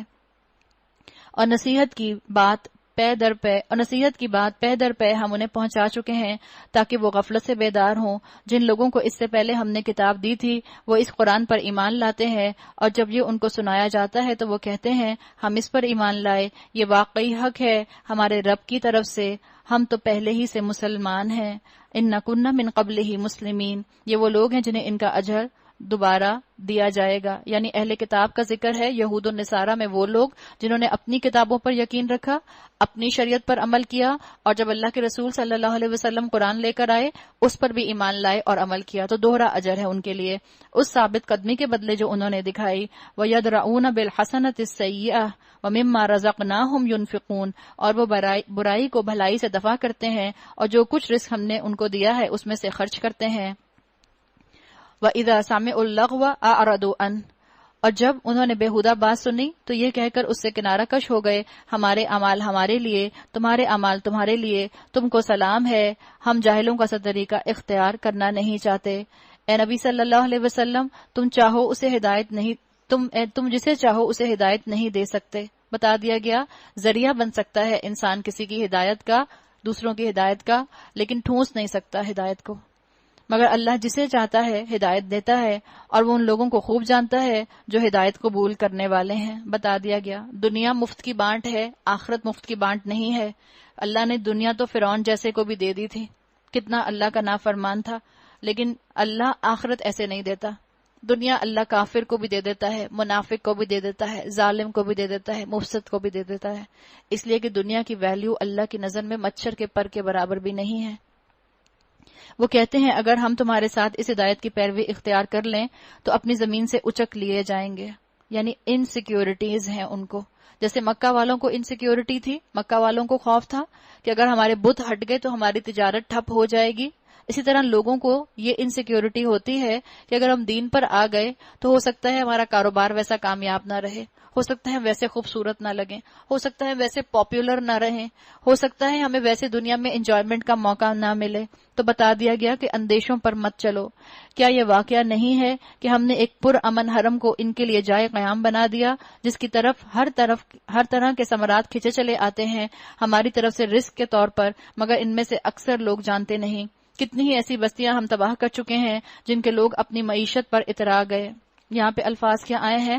باطرت معیشتہ، بطر کہتے ہیں اپنی حیثیت سے بڑھ کر سٹینڈرڈ پر آنے کی کوشش کرنا، اور یہ آیات آپ کو آج کے معاشرے میں پرسونیفائڈ ہو کر نظر آتی ہیں۔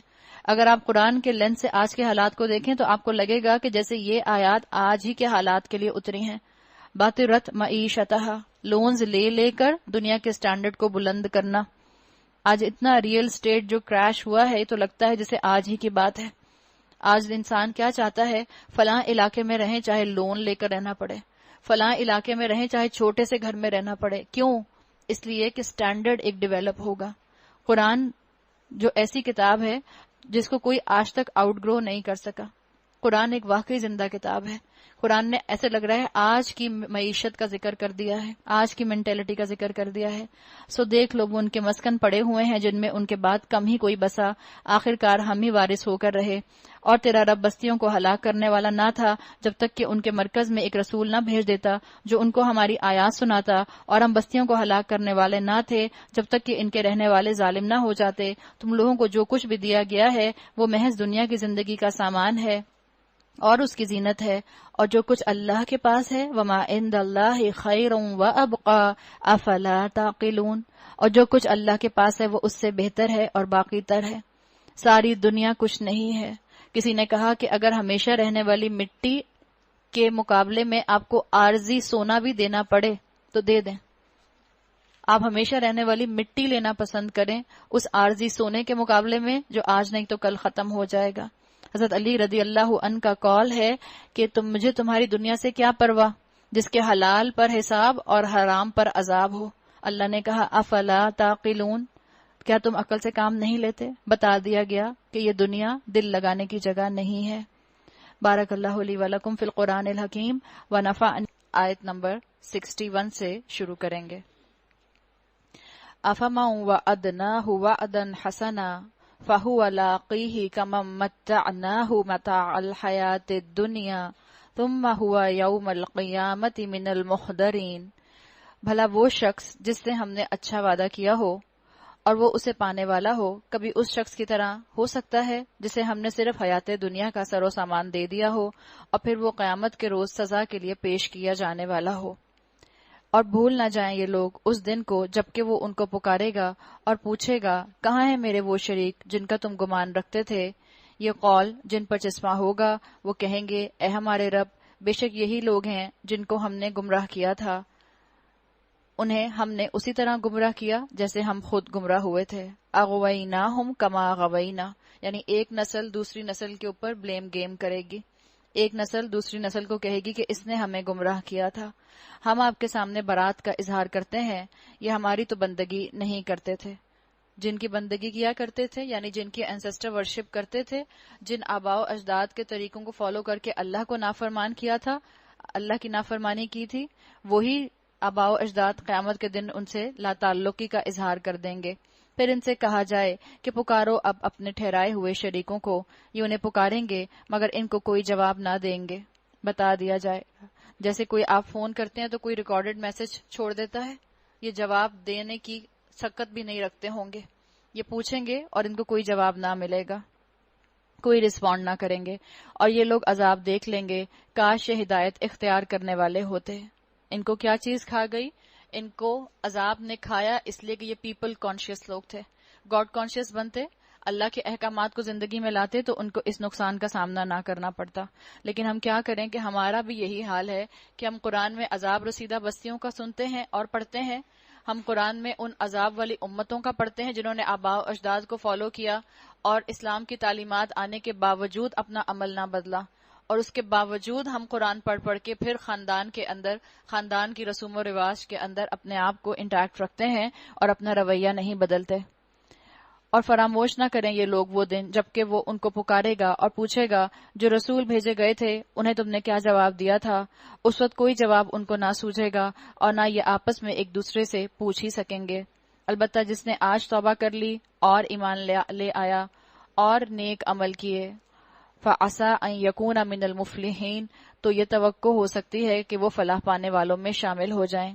وَرَبُّكَ يَخْلُقُ مَا يَشَاءُ وَيَخْتَارُ، تیرا رب پیدا کرتا ہے جو کچھ چاہتا ہے اور خود ہی اپنے کام کے لیے جسے چاہتا ہے منتخب کر لیتا ہے، یہ انتخاب ان لوگوں کے کرنے کا کام نہیں، اللہ پاک ہے اور بہت بالا تر ہے اس شرک سے جو یہ لوگ کرتے ہیں۔ تیرا رب جانتا ہے جو کچھ دلوں میں چھپائے ہوئے ہیں اور جو کچھ یہ ظاہر کرتے ہیں، یعنی بتا دیا گیا اللہ کے ہاں جو چیز اصل میں کوالٹی رکھتی ہے، اللہ کے ہاں جو چیز گنی جائے گی وہ تمہارا خلوص ہوگا، اللہ تمہارا دل دیکھے گا۔ ہم نے پیچھے پڑھا تھا من ات اللہ بقلب سلیم، جو قلب سلیم لے کر اللہ کے سامنے آئے گا، جو سلامت دل لے کر اللہ کے سامنے آئے گا، اللہ اس کو پاس کرنے کی طرف لے جا سکتا ہے۔ اللہ کے ہاں پاس ہونے کی منیمم کوالیفیکیشن بتا دی کہ اپنا دل سلیم لے کر آؤ، فطرت اپنی سلامت لے کر آؤ۔ وہی ایک اللہ ہے جس کے سوا کوئی عبادت کا مستحق نہیں، اسی کے لیے حمد ہے دنیا میں بھی اور آخرت میں بھی۔ وَلَهُ الْحُكْمُ وَإِلَيْهِ تُرْجَعُونَ، فرما روائی اسی کی ہے، اسی کی طرف تم سب پلٹائے جانے والے ہو۔ اے نبی صلی اللہ علیہ وسلم ان سے کہیے کبھی تم لوگوں نے غور کیا کہ اگر اللہ قیامت تک تم پر ہمیشہ کے لیے رات طاری کر دے تو اللہ کے سوا وہ کون سا معبود ہے جو تمہیں روشنی لا دے؟ کیا تم سنتے نہیں ہو؟ ان سے پوچھو کبھی تم نے سوچا کہ اگر اللہ قیامت تک تم پر ہمیشہ کے لیے دن طاری کر دے تو اللہ کے سوا وہ کون سا معبود ہے جو تمہیں رات لا دے تاکہ تم اس میں سکون حاصل کرو؟ کیا تم کو سوچتا نہیں ہے؟ دن اور رات جیسے پرولونگ ہو سکتے ہیں ایسے ہی انسان کے حالات بھی تو پرولونگ ہو سکتے ہیں۔ اللہ چاہے تو کسی کے اوپر ہمیشہ یا بہت سالوں تک غم کی سچویشن رہے، اللہ چاہے تو کسی کو اللہ مستقل خوشیوں میں رکھے، لیکن اللہ کی بانٹ کیسی ہے؟ یہ اللہ کی اپنی بانٹ ہے۔ اللہ مجھ پر اور آپ پر آزمائشیں ڈالتا ہے تو اللہ مجھ پر اور آپ پر آزمائشیں اتنی ہی ڈالتا ہے جتنی آپ اور میں اٹھا سکتے ہیں، تاکہ مجھے اور آپ کو مہلت بھی مل جائے اور آپ کو اور مجھے سبق بھی مل جائے۔ تو اللہ جس طرح ہمیشہ رات نہیں رکھتا، اسی طرح یہاں پر نشانی یہ بتاتے ہیں اسکالرز کہ اللہ ہمیشہ انسان کے اوپر غم، اداسی، آزمائش کو نہیں رکھتا۔ اللہ نے قرآن میں کہا ہے ان مع العسر یسرا، ہر تنگی کے بعد آسانی ہے. آج کسی عمل کو کرتے ہوئے اگر دل گھٹ رہا ہے، آج کسی نیکی کو کرتے ہوئے اگر مزہ نہیں آ رہا، ہو سکتا ہے کل تم ایک ایسی نیکی کرو جس کو کر کے تمہیں مزہ آنے لگ جائے.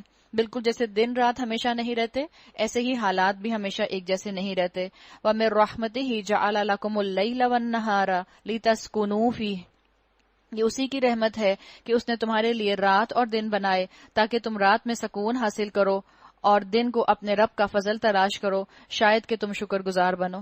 اللہ تعالیٰ نے بتا دیا کہ اللہ تعالیٰ نے جو دن رات کا معاملہ رکھا، اس کے اوپر غور کرو تو تم سمجھ سکتے ہو کہ اللہ نے تمہارے لیے اس میں کتنی حکمتیں پوشیدہ رکھی ہیں. اگر دنیا اپنے ایکسس پر روٹیٹ نہ کرتی اور چاند کی طرح، پھر کیا ہوتا؟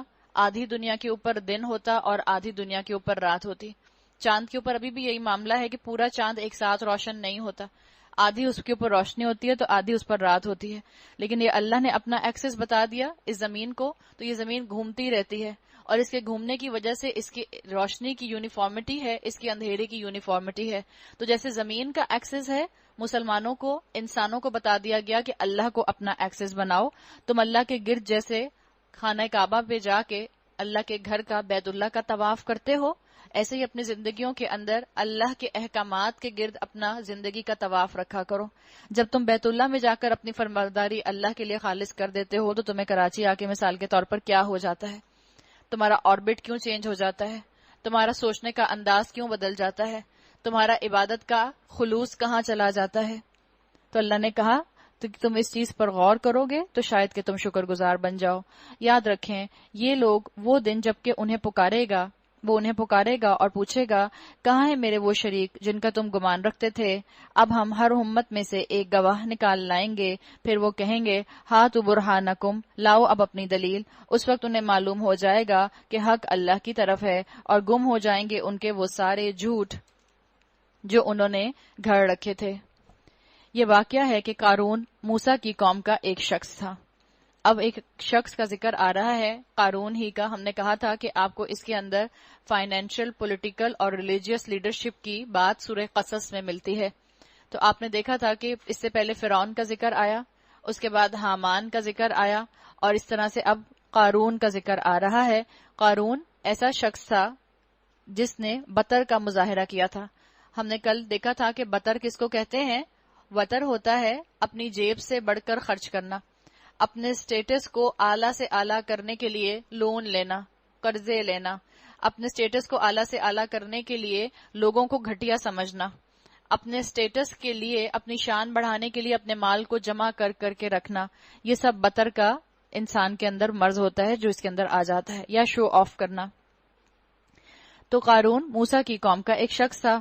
پھر وہ اپنی قوم کے خلاف سرکش ہو گیا اور ہم نے اس کو اتنے خزانے دے رکھے تھے کہ ان کی کنجیاں طاقتور آدمیوں کی ایک جماعت مشکل سے اٹھا سکتی تھی. ایک دفعہ جب اس کی قوم کے لوگوں نے اس سے کہا، لا تفرح، ڈو ناٹ فلانٹ، اتراؤ مت. اللہ بھولنے والوں کو پسند نہیں کرتا، شو آف کرنے والوں کو اللہ پسند نہیں کرتا. یہاں پہ آیا ان اللہ لا يحب الفرحین، اللہ اترانے والوں کو پسند نہیں کرتا. اس میں میرے اور آپ کے لیے بھی بڑا سبق ہے کہ میں اور آپ نعمتوں کے ملنے پر اترائیں نہیں، نعمتوں کے ملنے پر اس کو اپنا آنر نہ سمجھیں، بلکہ نعمت کے ملنے کو اپنے لیے ذمہ داری سمجھیں. جب نعمت ملے تو اس نعمت کا بوجھ مجھے جھکا دے، میرے اندر عاجزی لے کر آ جائے. اللہ کو شو آف کرنے والے پسند نہیں. اور یہ بات ہم مسلمان عورتیں اپنے پلے باندھ لیں کہ ہم کچھ کھائیں تو دکھاوے کے لیے نہ کھائیں، ہم پہنیں تو دکھاوے کے لیے نہ پہنیں، ہم اپنے گھر بنائیں تو دکھاوے کے لیے نہ بنائیں، ہم اپنے بچوں کو بہترین سکولز میں ڈالیں تو دکھاوے کے لیے نہ ڈالیں. میں اور آپ نہ اپنی ورتھ گھر، گاڑی اور بچوں کے سکول سے نکالیں، نہ کسی دوسرے انسان کی ورتھ جو ہے وہ ان چیزوں سے نکالیں. بطر کا شکار جو قومیں ہوتی ہیں، اللہ ان کو اسی عذاب میں غرق کر دیتا ہے کہ وہ ساری زندگی شو آف کرتی رہ جاتی ہیں اور دوسروں کی ورث بھی اسی طرح سے نکالتے ہیں. اگر ہم اس طرح چاہتے ہیں کہ ہم لوگوں کی نظروں میں اپنی نعمتوں کے ذریعے بلند ہوں تو یاد رکھیں اللہ پھر ایسی قوم کے اوپر ذلت کا عذاب بھیج دیتا ہے. تو یہ چیز ہے جس کے اندر اللہ تعالیٰ نے کہا اترانے والا اللہ کو پسند نہیں. اترانے کے اندر بہت سی چیزیں آ سکتی ہیں. انسان اپنی اولاد پر اترا سکتا ہے، انسان اپنے شوہر پر اترا سکتا ہے. اپنی نعمتوں کو دیکھ کر اترانے کی بجائے میری چیز سب سے اچھی، میرا گھر سب سے اچھا، میری گاڑی سب سے اچھی، میرے بچے سب سے اچھی. کیا اللہ نے سکھایا ہے کہ اللہ اپنی نعمتوں کو جب آپ دیکھیں تو اس میں برکت کی دعا کریں، اور ان کو نظر سے بچنے کے لیے ان کے اوپر رسول اللہ صلی اللہ علیہ وسلم کی دعائیں جو ہیں ان کو پڑھ کر دم کریں، اور ان نعمتوں پر اللہ کا شکر ادا کرتے ہوئے ان کی ذمہ داری کو محسوس کریں کہ اللہ تعالیٰ نے مجھے یہ کتنی بڑی ذمہ داری دی ہے۔ اور عورتوں کے اندر فلانٹ کرنے کی عادت سب سے زیادہ ہوتی ہے، تو ہمیں اپنی اس تکلیف کو، اس بیماری کو، اس کمی کو ہارنس کرنے کی ضرورت ہے۔ یہ کہاں سے شروع ہوتا ہے فلانٹ کرنا؟ ہم خواتین نہیں اپنے پاس اپنے بیگز میں چھوٹے چھوٹے سے آئینے رکھتی ہیں، ہر تھوڑی دیر کے بعد آئینہ نکال کر دیکھا اور اپنا چہرہ دیکھا کیسی لگ رہی ہوں، کہیں پہ آئینہ نظر آیا فوراً مڑ کر دیکھا اچھا ذرا دیکھوں تو لپسٹک ٹھیک ہے، خراب تو نہیں ہے۔ آہستہ آہستہ یہ عادت بڑھتی جاتی ہے اور اس کے بعد انسان اترانا شروع کر دیتا ہے۔ وہ کیا ہوتا ہے کہ آپ کسی بلڈنگ میں جائیں، وہاں لفٹ لگی ہوئی ہو، اور وہ جو لفٹ کے اندر بھی وہ جو ان کا سٹیل کا جو ہے لفٹ کا آن آف کا بٹن ہوتا ہے، اس کے اوپر بھی آپ کو اپنا بڑا اچھا چہرہ نظر آتا ہے، تو انسان اس کو بھی نہیں چھوڑتا۔ جو ریلنگ ہوتی ہے اسٹیئرز کے اوپر چڑھنے کی، اگر وہ بھی جو ہے وہ آئرن کی لگی ہوئی ہے، اس کے اوپر سٹیل ہوا ہے، اس میں بھی آپ اپنے چڑھتے چڑھتے چہرہ دیکھنے لگ جاتے ہیں۔ تو کیا ہے، میں اچھی لگوں، میں اچھی لگوں، میں سب سے اچھی لگوں، میں محفل میں سب سے بہتر لگوں، یہ اطراحٹ پھر آہستہ آہستہ انسان کو شو آف کی طرف لے جاتی ہے۔ اور اللہ تعالیٰ نے یہاں بتا دیا کہ اللہ کو فرحین پسند نہیں ہے، اللہ کو اترانے والے پسند نہیں ہیں۔ جو مال اللہ نے تجھے دیا ہے اس سے آخرت کا گھر بنانے کی فکر کر، اور دنیا سے اپنا حصہ فراموش نہ کر۔ اللہ تعالیٰ نے قارون کو بھی یہی کہا تھا، قارون تک بھی یہی میسج پہنچا تھا، اور آپ تک اور مجھ تک بھی یہی میسج پہنچا ہے کہ جو اللہ نے نعمتیں دی ہیں ان نعمتوں سے آخرت کمائیں، ان نعمتوں کو ٹولز بنا لیں آخرت کمانے کا، اور دنیا والوں پر بھی خرچ کریں اور اللہ کی راہ میں بھی خرچ کریں، اور اپنی ضروریات اور خواہشات پر بھی پورا خرچ کریں۔ احسان کر جس طرح اللہ نے تیرے ساتھ احسان کیا ہے، اور زمین میں فساد برپا کرنے کی کوشش نہ کر، اللہ مفسدوں کو پسند نہیں کرتا۔ ہم نے کل کہا تھا مفسد کئی اینگل سے قرآن میں آیا ہے، یہاں کس کو مفسد کہا گیا؟ وہ جو اپنی دولت کو صرف اپنی اتراہٹ کے لیے رکھے، اپنے اترانے کے لیے رکھے، اور اس کو غریبوں کے اوپر خرچ نہ کرے، معاشرے میں سرکولیٹ کرنے کے لیے اسے خرچ نہ کرے، مسکینوں کو، مسافروں کو، ضرورت مندوں کو دینے کے لیے خرچ نہ کرے، اللہ نے اس کو مفسد قرار دے دیا۔ جب دکھاوے کے لیے انسان اپنا پیسہ خرچ کرتا ہے، شو آف کے لیے پیسہ خرچ کرتا ہے، تو اس معاشرے کے اندر علماء کہتے ہیں کہ اس دکھاوے کی وجہ سے رسمیں عام ہو جاتی ہیں۔ اس لیے کہ رسمیں کرنے کا مقصد کیا ہوتا ہے؟ آپ ایک رسم کرنے بیٹھے آپ کو کتنا خرچہ کرنا پڑتا ہے؟ تو علماء کہتے ہیں کہ جس معاشرے کے لوگوں میں دکھاوا عام ہو جاتا ہے وہاں رسمیں عام ہو جاتی ہیں، اور جب رسمیں یا سیلیبریشنز عام ہوتی ہیں تو پھر لوگ بہت بری طرح سے اپنی دولت کا فلانٹ کرتے ہیں، مختلف انداز سے دولت کا فلانٹ کرتے ہیں۔ اور ہمارے ہاں رسموں کا کیا کہنا، ہمارے ہاں تو موقع با موقع جب بھی شادیوں کا موقع آتا ہے ہم دل کھول کر خرچ کرتے ہیں، خاص طور پہ سب کانٹیننٹ والے اور خاص طور پہ پاکستان والے تو دنیا بھر میں مشہور ہیں کہ اپنی شادیوں کے اوپر جو ہیں بہت زیادہ بطر کا مظاہرہ کرتے ہیں، بہت زیادہ فلانٹ کرتے ہیں، بہت زیادہ دکھاوا کرتے ہیں۔ آج کل تو وہی بات کہ جوڑے کی پرائز بتانا بھی جو ہے وہ بھی بطر کا ذریعہ بن گیا، بری کا دکھانا۔ اب تو خیر میرا خیال ہے اللہ کا شکر ہے شاید ایسا نہیں ہوتا ہوگا، ایک زمانہ تھا کرسی پر کھڑے ہو کے بری دکھائی جاتی تھی، اور ایک خاتون گھوم گھوم کے پورے معاشرے میں، پورے اس پنڈال میں بری دکھایا کرتی تھیں کہ کوئی رہ نہ جائے جس کی نظر سے جو ہے وہ جوڑا رہ جائے کہ وہ دیکھ نہ سکے۔ یہ سب فلانٹ کرنا ہے۔ آپ ان سے پوچھیں کہ یہ فلانٹ کرنا ہے، آپ ان کو بتائیں یہ مناسب نہیں ہے یا آپ کیوں کرتے ہیں، تو لوگ کبھی نہیں مانتے، وہ کہتے ہیں نہیں ہماری یہ نیت تھوڑی ہے، ہم تو اپنی خوشی کا اظہار کر رہے ہیں، ہم اپنی خوشی میں اوروں کو شامل کر رہے ہیں۔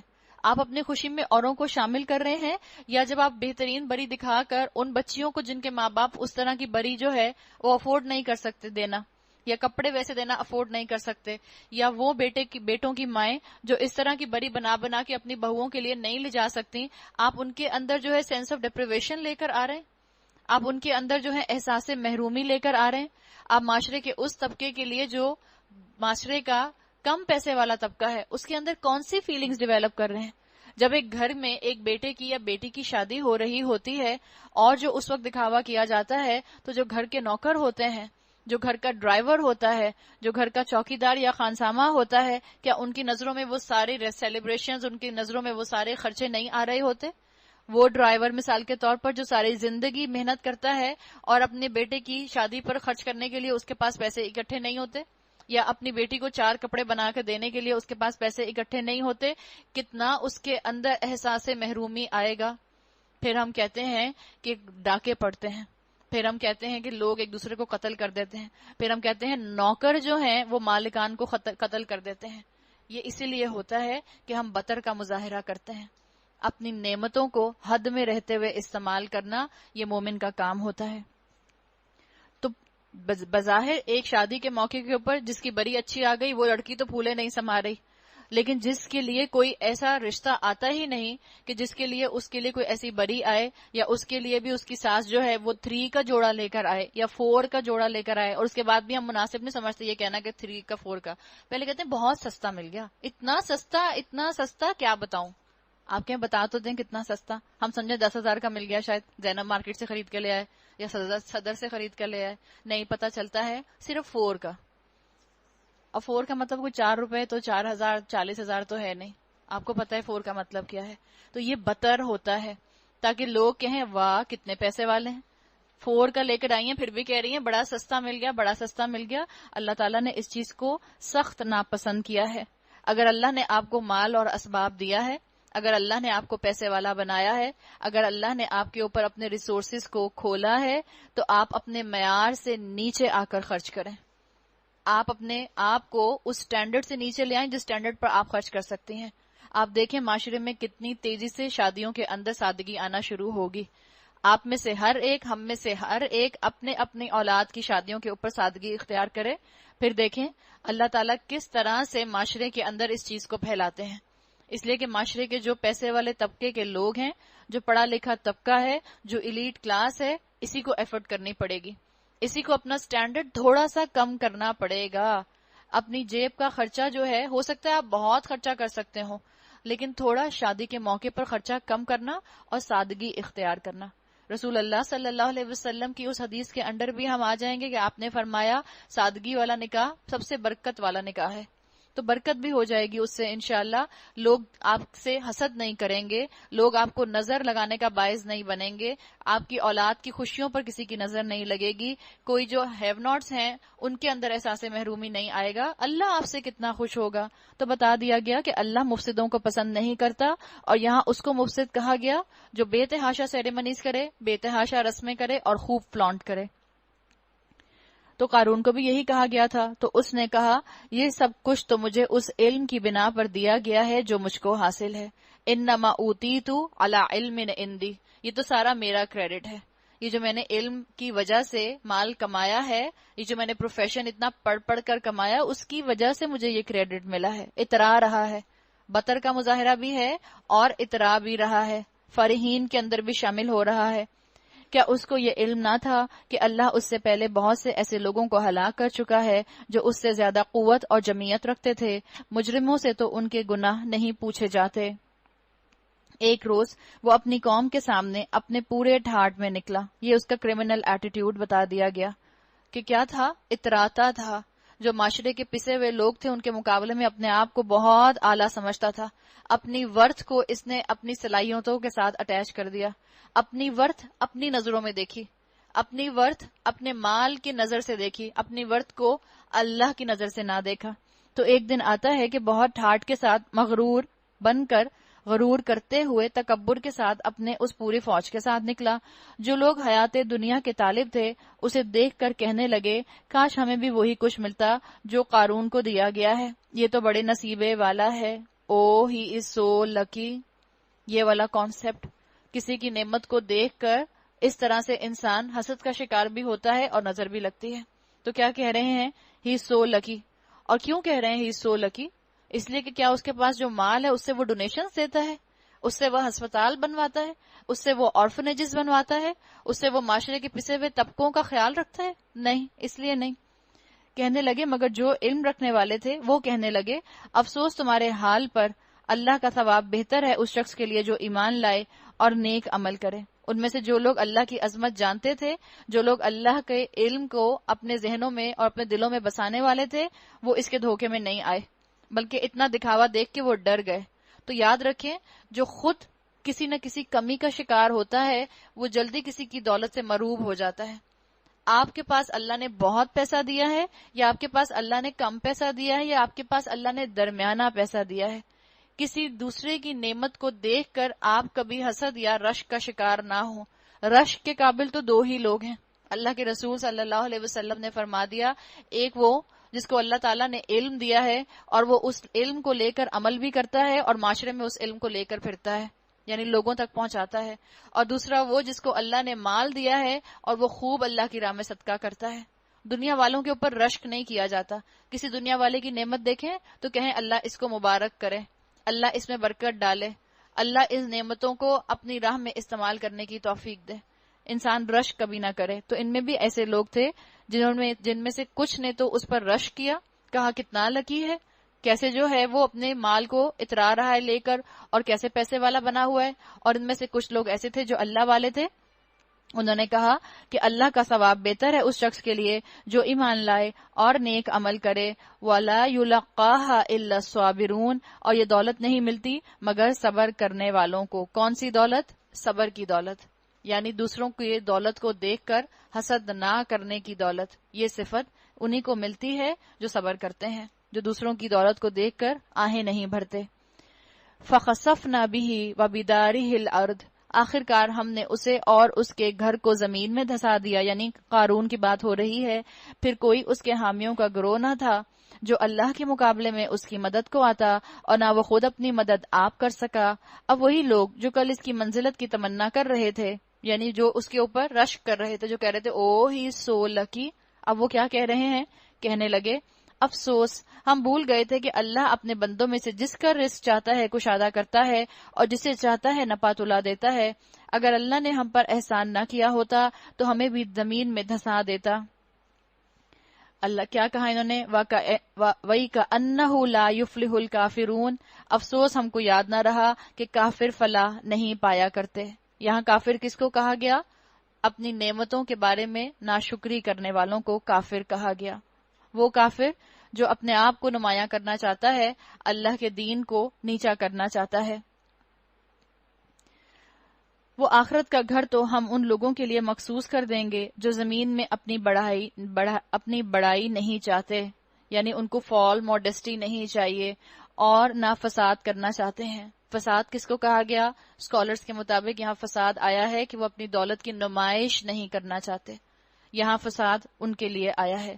جب آیا لا یریدون علوا فی الارض ولا فسادا، فساد کا مطلب کیا ہے؟ کہ وہ اپنی دولت کی نمائش نہیں کرنا چاہتے، اور انجام کی بھلائی متقیوں ہی کے لیے ہے، یعنی بتا دیا گیا کہ جو اللہ کے راستے پر ہوتا ہے وہ خود کو نمایاں نہیں کرتا، جب وہ دین کا کام بھی کر رہا ہوتا ہے تو اپنے آپ کو نمایاں نہیں کرنا چاہتا، اپنے آپ کو نہیں منوانا چاہتا، اللہ کا کلمہ بلند کرنا چاہتا ہے، اللہ اور رسول کا بندہ لوگوں کو بنوانا چاہتا ہے۔ وہ نہیں کہتا کہ سب میرے ہاتھ پر بیعت کرو اور سب میری بات مانو اور سب میرے والے بن جاؤ، یہ والے بن جاؤ یا وہ والے بن جاؤ یا وہ والے بن جاؤ۔ وہ کیا کہتا ہے؟ اللہ والے بن جاؤ۔ جنت کا راستہ ہوتا ہے اس کے سامنے، اس لیے وہ باقیوں کو بھی اسی جنت کے راستے پر ڈالتا ہے۔ جو کوئی بھلائی لے کر آئے گا اس کے لیے اس سے بہتر بھلائی ہے، اور جو برائی لے کر آئے تو برائیاں کرنے والوں کو ویسا ہی بدلہ ملے گا جیسا وہ عمل کرتے تھے۔ یہ بھی اللہ کی قرآن میں شان ہے کہ اللہ بھلائی کرنے والوں کو تو کہتا ہے کہ ان کو بڑھ چڑھ کر اجر ملے گا، اور یہ بھی اللہ کی شان رحیمی ہے کہ اللہ کہتا ہے جو جتنا گناہ کما کے لائے گا اس کو اتنا ہی اس کی سزا دی جائے گی، بڑھ چڑھ کر سزا نہیں دی جائے گی۔ من جاء بالحسنتی میں حسنتی واحد آیا ہے، سنگولر آیا ہے، کوئی ایک بھی جو بھلائی لے کر آیا جو اس نے اپنی زندگی میں قائم کی ہوئی تھی، جو اس کی زندگی میں لائف سٹائل کے طور پر شامل تھی، فَلَهُ خَيْرٌ مِّنْهَا، تو اللہ تعالیٰ اس کو اس سے بڑھ کر درجات دیں گے۔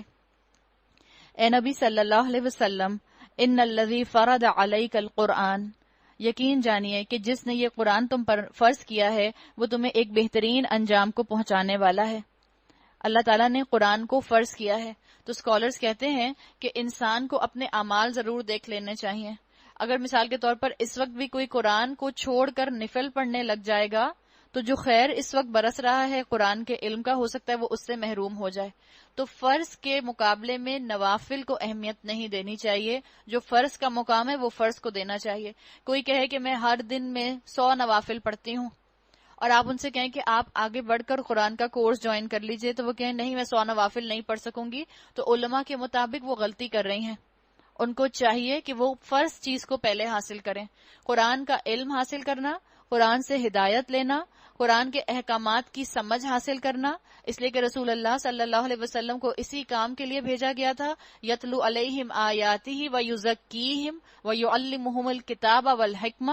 اللہ کے رسول کا تو یہ کام بتایا گیا تھا کہ وہ اللہ کی آیات پڑھ کر سناتے ہیں، اس کتاب کی تعلیم دیتے ہیں۔ تو اسکالرز کے مطابق اپنی نفلی عبادات کو فرض عبادت کے اوپر پریفرنس نہیں دینی چاہیے، اس لیے اللہ نے کہا یقین جانو کہ جس نے یہ قرآن تم پر فرض کیا ہے۔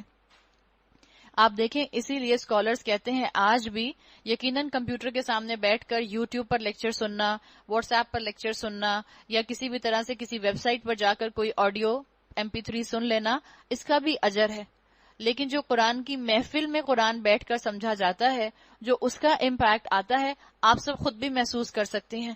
ایک کلاس آپ یہاں اٹینڈ کریں اور ایک کلاس آپ گھر بیٹھ کر واٹس ایپ پر سنیں، آپ کے گھر میں 25 ڈسٹریکشن آپ کو ہو جائیں گی، 25 30 40 ڈسٹریکشن ہو جائیں گی، فون بھی بجے گا، دروازے پہ بھی کوئی آ جائے گا، بچے بھی کچھ نہ کچھ مانگیں گے، میڈ کو بھی آپ سے کوئی کام ہوگا۔ ظاہر ہے جب آپ گھر میں نظر آئیں گی تو سبھی کو جو ہے آپ کی ضرورت پڑتی رہے گی، اور آپ کا کبھی بھی وہ امپیکٹ آپ حاصل نہیں کر سکیں گی جو امپیکٹ آپ کو قرآن کی محفل میں آ کے حاصل ہوتا ہے۔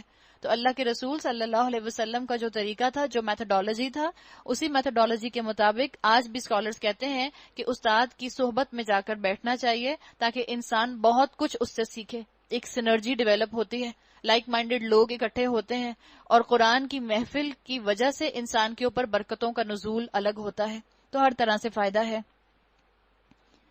اگر انسان کے پاس چوائس ہو تو انسان لائیو جا کے ٹیچر کو ضرور سنے، اگر چوائس نہیں ہے تو وہ الگ فیکٹر ہے۔ ان لوگوں سے کہہ دو کہ میرا رب خوب جانتا ہے کہ ہدایت لے کر کون آیا ہے اور کھلی گمراہی میں کون مبتلا ہے۔ تم اس بات کے ہرگز امیدوار نہ تھے کہ تم پر کتاب نازل کی جائے گی، یہ تو محض تمہارے رب کی مہربانی سے تم پر نازل ہوئی ہے، پس تم کافروں کے مددگار نہ بنو۔ یعنی اب اس کتاب کے مطابق عمل کرو، اور اس کتاب سے جو انکار کرے گا وہ اپنا رویہ کفر والا رکھے گا، اور ایسا کبھی نہ ہونے پائے کہ اللہ کی آیات جب تم پر نازل ہوں تو کفار تمہیں ان سے باز رکھیں۔ اپنے رب کی طرف دعوت دو۔ رسول اللہ صلی اللہ علیہ وسلم کو کہا گیا وَدْعُوا إِلَىٰ رَبِّكَ، اپنے رب کی طرف دعوت دو، ادعو دعوت دینا، اور وہی بات ہم نے پہلے بھی کی تھی کہ دعوت کیسے دی جاتی ہے، انوائٹنگ انداز کیسے ہوتا ہے، محبت کے ساتھ۔ آپ کسی کو جب انوائٹ کرتی ہیں، آپ کسی کو دعوت پر بلاتی ہیں تو آپ بہت ہی محبت کے ساتھ بلاتی ہیں، اور جب آپ محبت کے ساتھ بلاتی ہیں تو اس کا مطلب کیا ہوتا ہے، آپ کے جذبات اس میں شامل ہیں، آپ ان سے ہمدردی رکھتی ہیں۔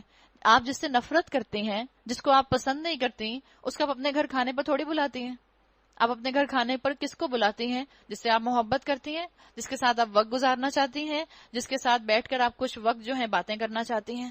تو اللہ کے رسول صلی اللہ علیہ وسلم پر ذمہ داری ڈالی گئی وَدْعُوا إِلَىٰ رَبِّكَ، اللہ کی طرف لوگوں کو بلائیے، انوائٹ کیجئے محبت کے ساتھ، جیسے کہ انویٹیشن دیا جاتا ہے۔ آپ دیکھتی ہیں کسی کے بیٹے کی شادی ہے، آپ کو بھی معلوم ہے 6 مہینے کے بعد ان کے بیٹے کی شادی ہے، خود بھی آ کر آپ سے کہیں گی اور آپ کو فون پر بھی بتائیں گی، اور آپ کو الگ سے کارڈ لا کر بھی دیا جاتا ہے۔ کیوں اتنی محبت کا اظہار کیا جا رہا ہوتا ہے؟ خواہش ہوتی ہے کہ آپ آئیں۔ اگر آپ اور میں چاہتے ہیں کہ ہم لوگوں کو اللہ کے راستے کی طرف بلائیں تو یہ انوائٹنگ انداز رکھنا ہوگا، لوگوں کی خطاؤں سے درگزر کرتے ہوئے ان کو اللہ کی کتاب پر عمل کرنے کے لیے ماحول دینا ہوگا، اپنے آپ کو ایز اے انصار پیش کرنا ہوگا، تاکہ وہ جو ہجرت کر کے اپنے گھروں سے نکل کر آپ کے ساتھ آ کر بیٹھ رہے ہیں ان کو انسیت محسوس ہو، ان کو اپنائیت محسوس ہو۔ اور رسول اللہ صلی اللہ علیہ وسلم نے اسی طرح دعوت کا کام کیا۔ اب اللہ کے رسول صلی اللہ علیہ وسلم تو موجود نہیں ہے، تو یہ جو کہا گیا وَدْعُوا إِلَىٰ رَبِّكَ وَلَا تَكُونَنَّ مِنَ الْمُشْرِكِينَ، اپنے رب کی طرف دعوت دو اور ہرگز مشرکوں میں شامل نہ ہو، اب یہ ذمہ داری آپ کے اور میرے کندھوں کے اوپر ہے۔ اللہ نے کہہ دیا اپنے رب کی طرف دعوت دو، اور جو رب کی طرف دعوت دینے والا ہوتا ہے وہ مشرکین میں سے نہیں ہوتا، اس کا عمل ان سے ٹیلی نہیں کرتا جو مشرک ہیں، اس کا عمل اور اس کا لائف سٹائل ان سے ملتا جلتا نہیں ہوتا جو مشرک ہیں، اس کا عمل تو اس سے ٹیلی کرے گا جو اللہ کے راستے پر بلانے والے تھے، انعمت علیہم والے لوگ، جن پر اللہ نے انعام کیا تھا، اور جن پر اللہ نے انعام کیا تھا وہی آپ کے اور میرے لیے رول ماڈل ہیں۔ یہ اللہ کی شان ہے کہ اللہ تعالیٰ نے سورہ فاتحہ میں جو آپ کو اور مجھے سبق دیا ہے وہ سبق آپ کی اور میرے لیے زندگی بھر کام آتا ہے۔ پورے قرآن کو پڑھتے ہوئے کام آتا ہے. کیسے؟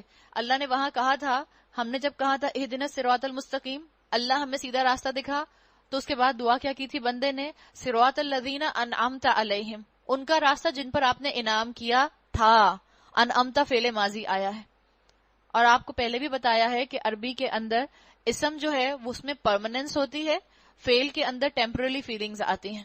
تو اللہ کے کہا گیا کہ یعنی اللہ آپ نے جن پر انعام کیا تھا، وہ جو ماضی میں سلف صالحین گزر چکے، وہ جو تابعین گزر چکے، وہ جو تبع تابعین گزر چکے، وہ جو انبیاء گزر چکے، وہ جو صدیقین گزر چکے، وہ جو شہداء گزر چکے، وہ آپ کے اور میرے لیے قابل عمل ہیں. ان کو رول ماڈل بنائیے. اور آگے کیا کہا تھا اللہ تعالیٰ سے بندے نے، کون سا راستہ مجھے نہیں چاہیے؟ غیر المغضوب علیہم ولضالین. المغضوب الضالین دونوں اسم آ گئے. یعنی آج بھی جو ایسے عمل کرنے والے ہیں کہ جو بھٹکے ہوئے ہیں، جو علم کے بغیر عمل کرتے ہیں، یا جو عمل کے کرنے کے شوقین ہیں مگر علم نہیں رکھتے، ہمیں ان دونوں میں سے نہیں ہونا.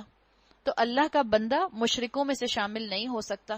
جس کو اللہ کے راستے پر لوگوں کو بلانا ہے، وہ اپنے عمل کو 24/7 اللہ کی بندگی میں لے آتا ہے، پیور کر لیتا ہے، اسلام کی پرسٹین پیورٹی کا خیال رکھتا ہے، اسلام کے اندر ایک بھی دھبا مشرکوں کے عمل کا نہیں لگنے دیتا. یہ آپ کو اور مجھے اپنی زندگیوں میں خیال رکھنا ہے، اس لیے کہ ذمہ داری آپ کے اور میرے کندھوں پر ہے. اللہ نے کہا وَلَا تَدْعُوا مَعَ اللَّهِ إِلَٰهًا آخر، اور اللہ کے ساتھ کسی دوسرے معبود کو نہ پکارو، اس کے سوا کوئی معبود نہیں ہے، ہر چیز ہلاک ہونے والی ہے. کُلُّ شَيْءٍ هَالِكٌ إِلَّا وَجْهَهُ، ہر چیز ہلاک ہونے والی ہے سوائے اس ذات کے جو اللہ رب العزت کی ہے. لَهُ الْحُكْمُ، فرما روائی اسی کی ہے، وَإِلَيْهِ تُرْجَعُونَ، اسی کی طرف تم سب پلٹائے جاؤ گے. تو عارضی دنیا میں کیوں انویسٹ کرتے ہو؟ جو الباقی ہے اس کے لیے انویسٹ کرو. جو الباقی کے لیے انویسٹ کرے گا اس کا عمل بھی ہمیشہ باقی رہے گا. جو الباقی کی طرف اپنا رخ کر لے گا، اس کا رخ اس کو الباقی زندگی کی طرف لے جائے گا، اور وہ الباقی زندگی اس کو جنت کی صورت میں ملے گی. سورۃ العنکبوت